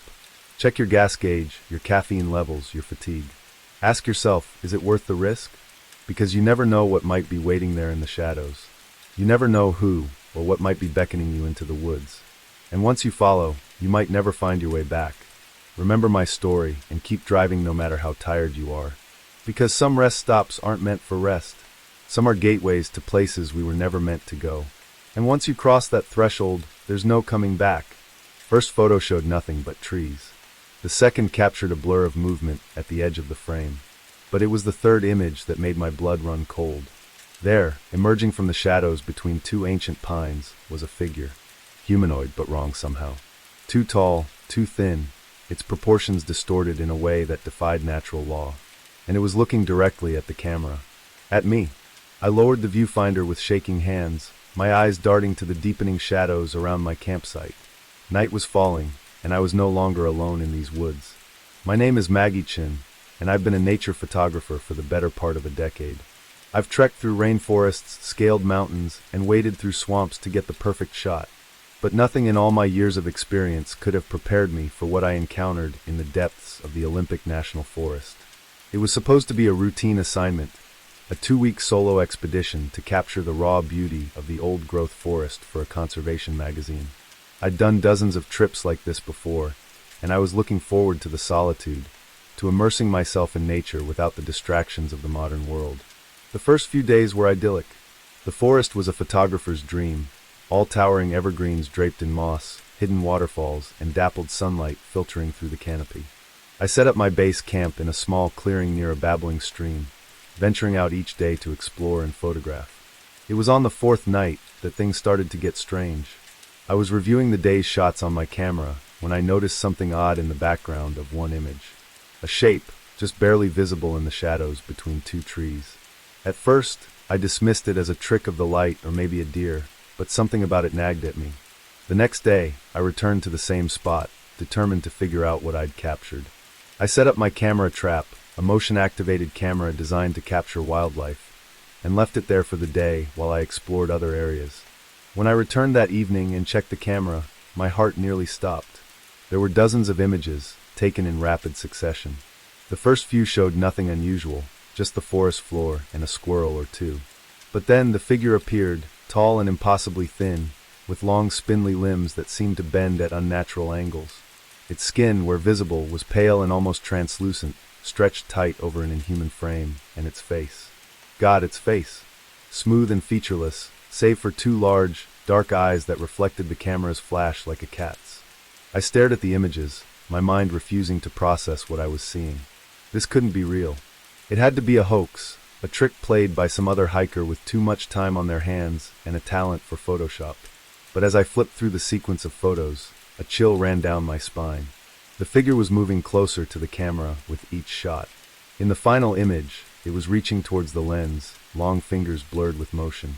I packed up my gear with shaking hands and practically ran back to my campsite. That night, I barely slept, starting at every snapping twig and rustle of leaves.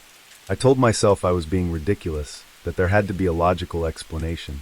But deep down, I knew what I'd seen was real. The next morning, I woke to find my campsite in disarray. My backpack had been emptied, its contents strewn about. My food cache, hung high in a tree to protect it from bears, had been torn down. The rope snapped as if it were thread, and there, pressed into a patch of soft earth near my tent, was a footprint, long and narrow, with toes that looked more like claws. My camera was lying next to it. With trembling fingers, I turned it on and checked the most recent images. My heart nearly stopped. There were new photos taken while I slept. Photos of my tent, of me sleeping inside, visible through the mesh window. And in each one, that figure was there, getting closer and closer. I should have left then. Packed up and hiked out. Assignment be damned. But some combination of curiosity, stubbornness, and plain old stupidity made me stay. I convinced myself that if I could just get clearer photos, just understand what this thing was, it would all make sense. So I stayed, and each night, the creature came closer.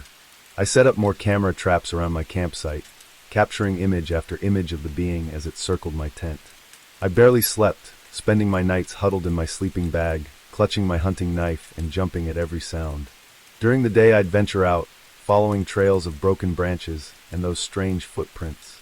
I found places where the undergrowth had been crushed, as if something large had bedded down. Once, I found a tuft of hair caught on a branch, coarse and gray, like no animal fur I'd ever seen. As the days passed, I began to feel like I was losing my mind. The forest, once beautiful and inviting, now seemed menacing. The trees loomed over me, their branches reaching out like grasping fingers. I couldn't shake the feeling of being watched, even in broad daylight. And still I stayed. The need to understand, to document what I was seeing, had become an obsession. It all came to a head on what should have been my last night in the forest. I was planning to hike out in the morning, my assignment completed and my sanity hanging by a thread. I'd set up my cameras for one final night of observation, hoping against hope for that one clear shot that would prove I wasn't crazy. I must have dozed off despite my fear, because I woke suddenly in the pitch black of my tent. Something had changed. The ever-present sounds of the forest, the rustle of leaves, the chirp of insects had gone silent. And there was something outside my tent. I could hear it moving, softly but unmistakably. Circling, sniffing, I lay there paralyzed with terror as it completed its circuit. Then, to my horror, I saw the zipper of my tent begin to move. Slowly, inch by agonizing inch, the opening of my tent widened. I wanted to scream, to run, to do anything, but my body wouldn't respond. I could only watch, eyes wide in the darkness, as a long, pale hand with too many joints slipped through the opening. The hand paused, as if sensing my fear. Then, deliberately, it reached towards my camera, which lay next to my sleeping bag. In that moment, survival instinct finally overcame my paralysis. I lunged for the camera, snatching it away from that terrible hand. In the same motion, I kicked out at the tent wall, tearing through the fabric and tumbling out into the night. I ran, blindly, desperately, clutching the camera to my chest. I crashed through underbrush, stumbled over roots, branches whipping at my face. Behind me, I could hear it pursuing, not running, but moving with a terrible swiftness, flowing through the forest like smoke. I don't know how long I ran, or how far. My lungs burned, my legs ached, but terror drove me on. Finally, mercifully, I saw lights ahead. The ranger station at the trailhead, a beacon of civilization in the wilderness. I burst out of the treeline, gasping and sobbing. The startled ranger on duty took one look at my wild eyes and torn clothing and ushered me inside, locking the door behind us. The rest of that night is a blur. I remember telling my story, the ranger's skeptical looks turning to concern as he saw the raw fear in my eyes. I remember the police arriving, taking my statement, and I remember the moment when they asked to see my camera. With shaking hands, I turned it on and began to scroll through the images. But where there should have been dozens of photos of that otherworldly being, there was nothing. Just trees and shadows and normal forest scenes. Even the photos from that final night, the ones I was sure I'd taken of the hand reaching into my tent, were gone. In the harsh fluorescent light of the ranger station, surrounded by the trappings of civilization, my entire experience began to seem like a bad dream. Had I imagined it all? Had 2 weeks of solitude in the deep woods driven me to some kind of breakdown? But then I saw it. In the very last photo on the camera, barely visible in the background, was a figure tall and thin, half hidden behind a tree. And though the image was blurry, I could swear it was smiling. I've never gone back to those woods. I've never told the full story to anyone but you. My editor got a watered-down version about being spooked by wildlife, and the photos I submitted were carefully curated to show nothing but the natural beauty of the forest. But sometimes, on dark nights when the wind whispers through the trees outside my window, I find myself thinking about what's out there in the deep woods, about the things that lurk just beyond the reach of our cameras and our understanding. And I wonder, with a chill that goes bone deep, if it's still out there watching, waiting for the next unsuspecting photographer to venture into its domain. So if you're ever in the wilderness, setting up your camera for that perfect shot of untouched nature, pay attention to the shadows between the trees. And if you see something moving there, something that doesn't quite fit, don't try to photograph it. Just run, and don't look back. Because some things in this world are not meant to be captured on film. And once they notice you noticing them, they never forget. They never stop watching. And sooner or later, they come for you. The first time I saw her, I thought I was looking in a mirror. Same shoulder-length brown hair, same green eyes, even the same tiny scar above my left eyebrow from a childhood accident. But this was no reflection. It was a living, breathing woman who could have been my twin. Our eyes met across the crowded dining room, and I felt a chill run down my spine as she smiled and waved. I knew with sickening certainty that my relaxing Caribbean cruise had just taken a turn into uncharted waters. My name is Sarah Mitchell, and until that moment, I'd been enjoying a much-needed vacation aboard the Majestic Dream, a luxury cruise liner making its way through the turquoise waters of the Caribbean. I'm a 32-year-old software engineer from Seattle, and this was my first real vacation in years. I'd been looking forward to 10 days of sun, relaxation, and maybe a little romance if I was lucky. The first few days had been everything I'd hoped for. I'd lounged by the pool, indulged in far too many fruity cocktails, and even struck up a flirtation with a handsome guy named Mike who was traveling with a group of friends. It was on the 4th night at the captain's dinner that everything changed. I dressed up for the occasion, wearing a new blue dress I'd bought specifically for the cruise. As I made my way into the grand dining room, I caught sight of myself in one of the large decorative mirrors and paused to adjust my hair. That's when I saw her. At first, I thought it was just my reflection from a different angle, but as I turned to look directly at her, I realized with a jolt that she was a separate person. A person who looked exactly like me, down to the smallest detail. Our eyes met, and for a moment, the bustling dining room seemed to fade away. She smiled and waved, as if we were old friends. I felt rooted to the spot, my mind reeling. This couldn't be real. It had to be some kind of elaborate prank or a very vivid hallucination. A waiter bumped into me, breaking the spell. By the time I looked back, she was gone, lost in the sea of passengers making their way to their tables. Throughout dinner, I couldn't focus on the conversation at my table. My eyes kept scanning the room, looking for my doppelganger, I saw her once, sitting at a table across the room, but when I blinked, she was gone again. Sarah, are you okay? Mike's voice brought me back to the present. You look like you've seen a ghost. I forced a laugh. Sorry, just a bit tired, I guess. Must be all that sun. But as the night wore on, I couldn't shake the feeling of unease that had settled over me. Who was she? And why did she look exactly like me? The next morning, I was determined to find her and get some answers. I spent hours wandering the ship, checking every restaurant, lounge, and deck, but there was no sign of her. It wasn't until late afternoon that I saw her again. I was heading back to my cabin to get ready for dinner when I caught a glimpse of her turning a corner at the end of the hallway. I broke into a run, but when I rounded the corner, the corridor was empty. That night, I couldn't sleep. Every time I closed my eyes, I saw her face, my face, smiling at me across the dining room. Around 2 a.m., I gave up on sleep and decided to take a walk to clear my head. The ship was eerily quiet as I made my way through the deserted corridors. I found myself on one of the upper decks, leaning against the railing and staring out at the moonlit ocean. That's when I heard it. Footsteps behind me, soft but distinct. I turned, half expecting to see my double. Instead, it was Mike, looking surprised to see me. Sarah, what are you doing up so late? I hesitated, then decided to take a chance. Mike, this is going to sound crazy, but have you seen anyone on the ship who looks like me? I mean exactly like me. He frowned, looking confused. What do you mean? I told him everything, about seeing my doppelganger at dinner, about chasing her through the ship. As I spoke, I could see the concern growing in his eyes. Sarah, he said gently when I finished, I think maybe you should talk to the ship's doctor. Stress can do funny things to a person's mind, and I'm not crazy, I snapped, then immediately felt guilty at the hurt look on his face. I'm sorry, I know what I saw, Mike. She's real. He nodded, but I could tell he didn't believe me. Okay, look, why don't we do some investigating tomorrow? If there really is someone who looks that much like you on the ship, other people must have noticed too, right? I agreed, grateful for his support, even if he thought I was losing my mind. We made plans to meet for breakfast, and I headed back to my cabin, feeling slightly better. That night, I dreamed of mirrors. Endless corridors lined with mirrors, each one showing a slightly different version of myself. I woke up gasping, drenched in sweat. The next few days were a blur of paranoia and fruitless searching. Mike and I questioned other passengers, checked passenger lists, even bribed a junior crew member to let us look at security camera footage. But there was no sign of my mysterious double. Other passengers were starting to give me strange looks. I'd overhear whispers as I passed, see people pointing and talking in low voices. More than once, someone approached me, insisting they'd just seen me in a completely different part of the ship.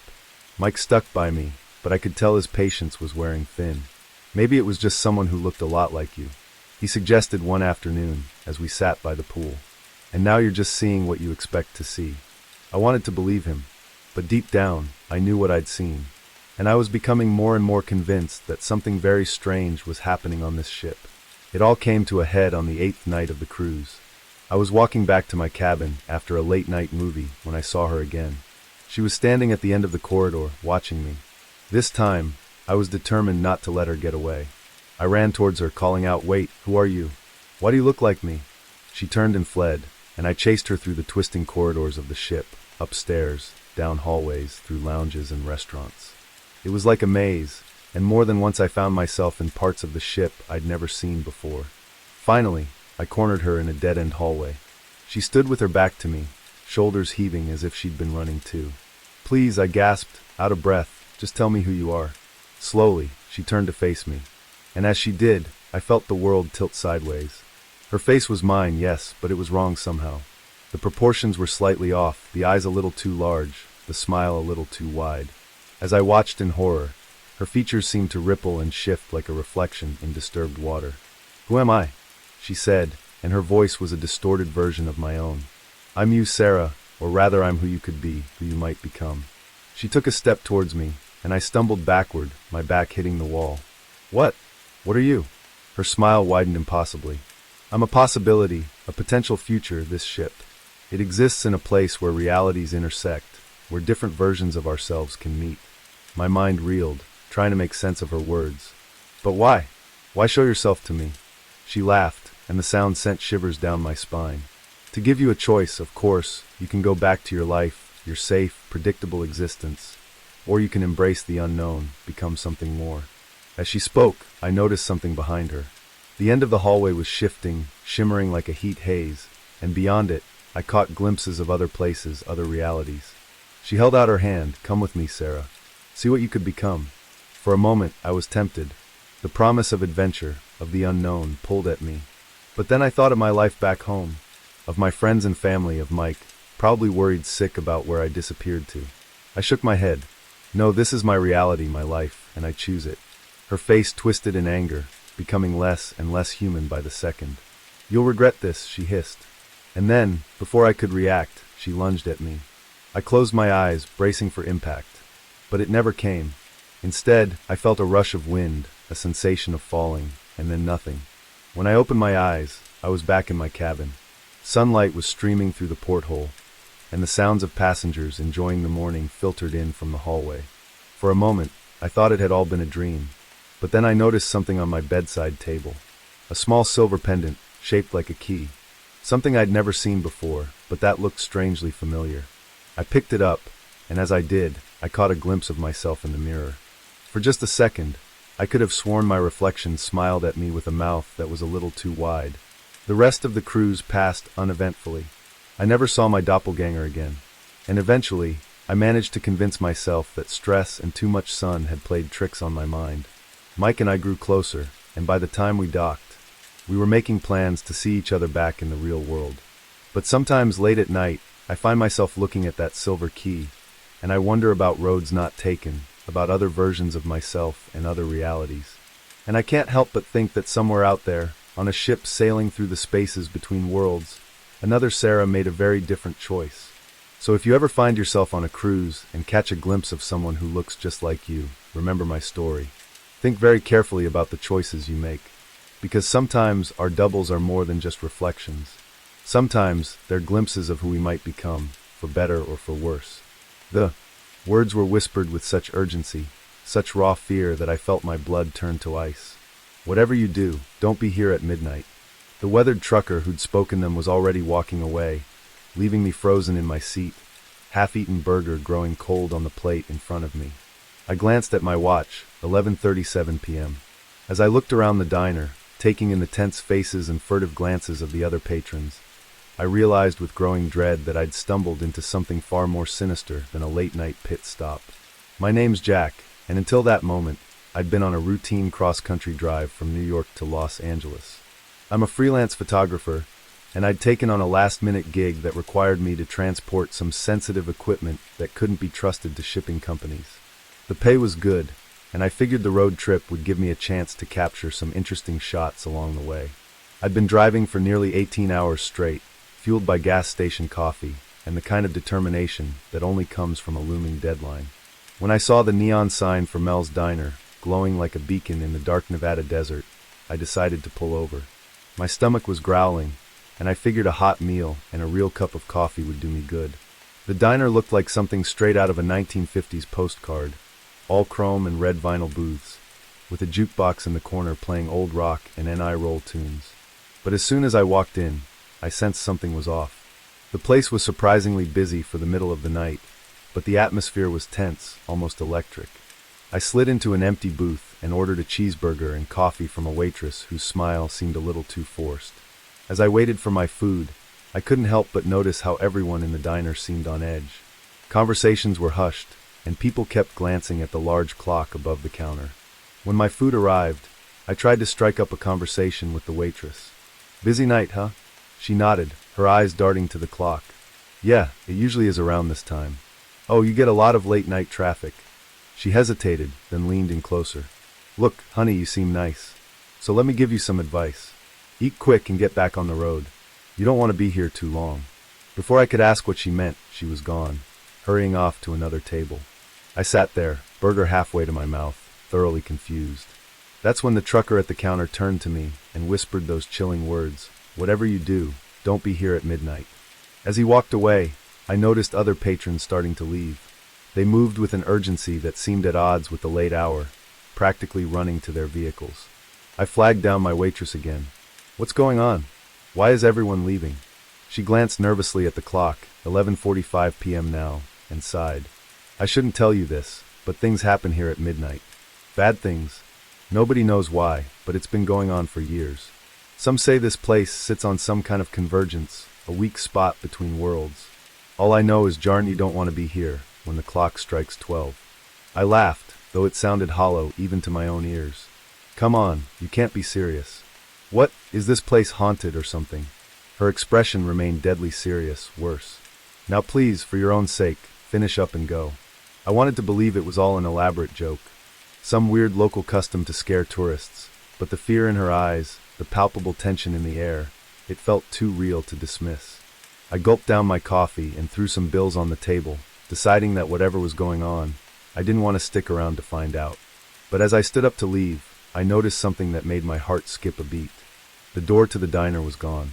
Where the entrance had been was now just a solid wall covered in the same tacky wallpaper as the rest of the place. I blinked hard, convinced I must be more tired than I thought. But when I opened my eyes, the wall was still there. It's starting, someone whispered. I turned to see the other remaining patrons, about a dozen in total, huddled together in the center of the diner. The waitress was among them, her earlier composure crumbling as she clutched a coffee pot like a weapon. What's starting? What the hell is going on here? I demanded, panic rising in my throat. An old man with a face like weathered leather spoke up. It's midnight, son, or it will be in about. He checked his watch. 2 minutes, that's when they come. Who comes? What are you talking about? But before anyone could answer, the lights began to flicker. The jukebox, which had been quietly playing Great Balls of Fire, suddenly switched to a slow, discordant melody I didn't recognize. The temperature in the diner seemed to drop several degrees in a matter of seconds. Circle up, the old man shouted. Remember, don't look directly at them, and whatever you do, don't let them touch you. The group formed a tight circle, facing outward. Without thinking, I joined them, my back pressing against strangers as we huddled together. The waitress pressed something into my hand, a salt shaker. Salt and iron, she muttered. Only things that slow them down.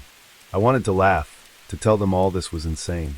But the words died in my throat as I saw something moving outside the windows. Shapes, darker than the night itself. Flowing like smoke, but with a terrible purpose to their movement. They pressed against the glass, which began to frost over despite the desert heat. And then, as the clock struck midnight, the real horror began. The shapes outside seemed to coalesce, forming vaguely humanoid figures that were somehow more terrifying for their almost recognizable form. They oozed through the cracks around the windows, seeping into the diner like a noxious gas. Someone in our group whimpered. I felt a hand grasp mine and squeeze tight. The old man's voice rose in a chant, words in a language I didn't understand. Others joined in, their voices shaking but growing stronger as they repeated the phrases. The shadow figures circled us, their movements jerky and unnatural. I caught glimpses of limbs that were too long, of faces that shifted and changed like smoke. The air grew thick with the smell of ozone and something rotten. One of the creatures reached out towards our group. Without thinking, I flung the contents of my salt shaker at it. The thing recoiled with a hiss that sounded like radio static, its form dissipating for a moment before reforming. Time seemed to stretch and distort. I couldn't tell if we'd been surrounded for minutes or hours. My arm ached from holding it out. Salt shaker at the ready. My throat was raw from chanting words I didn't understand. Just when I thought I couldn't take any more, when the press of bodies and the suffocating presence of the shadow creatures became too much, something changed. The old man's chanting reached a fever pitch, and suddenly the air itself seemed to ripple. The shadow figures began to retreat, their forms becoming less distinct. They flowed back out through the windows, which shattered outward in a spray of glass. A wind whipped through the diner, carrying with it the last wisps of the creatures and the lingering smell of decay. And then, as suddenly as it had begun, it was over. We stood there in stunned silence for a long moment, the only sound our ragged breathing and the crunch of broken glass underfoot. Slowly, our circle broke apart. I saw tears on some faces, blank shock on others. The waitress was the first to speak. Everyone okay? Anyone touched? There was a general murmur of assent. No one, it seemed, had been injured. Physically, on at least. As if a spell had been broken, the diner burst into activity. People began sweeping up glass, righting overturned chairs, trying to restore some semblance of normalcy. I stood there, salt shaker still clutched in my hand, trying to process what I'd just experienced. The old man approached me, his eyes kind but weary. First time, huh? You did good, son. I found my voice at last. What were those things? Why here? Why at midnight? He shook his head. Wish I could tell you. Been coming here every night for 30 years, trying to figure it out. All I know is they're getting stronger. And if we weren't here to hold them back. He trailed off, his implication clear. As the sun began to rise, painting the desert in shades of pink and gold, the door to the diner reappeared. People began to leave, nodding to each other with the camaraderie of soldiers who'd been through battle together. I made my way to my car on shaky legs, my mind still reeling. As I was about to drive away, the waitress ran out, pressing a piece of paper into my hand. If you're ever passing through again, she said, and you want to help, this is where we'll be. I looked down at the paper. It was a schedule listing dates and times, a roster of guardians keeping watch against the darkness. As I pulled back onto the highway, the events of the night began to feel like a dream. But the salt shaker on my passenger seat and the paper clutched in my hand were undeniable proof of what I'd experienced. I don't know if I'll ever go back to that diner. Part of me hopes I never see it again, but another part, a part I'm still coming to terms with, knows that I will. Because now that I've seen what's out there, now that I know what lurks in the spaces between moments, how can I not stand against it? So if you're ever driving through the Nevada desert late at night, and you see a diner glowing like a beacon in the darkness, think carefully before you stop. And if you do, keep an eye on the clock. Because when midnight comes, you might find yourself facing horrors beyond imagination. Or standing shoulder to shoulder with strangers, the last line of defense against the encroaching dark. And whatever you do, don't be there at midnight. Unless, of course, you choose to be.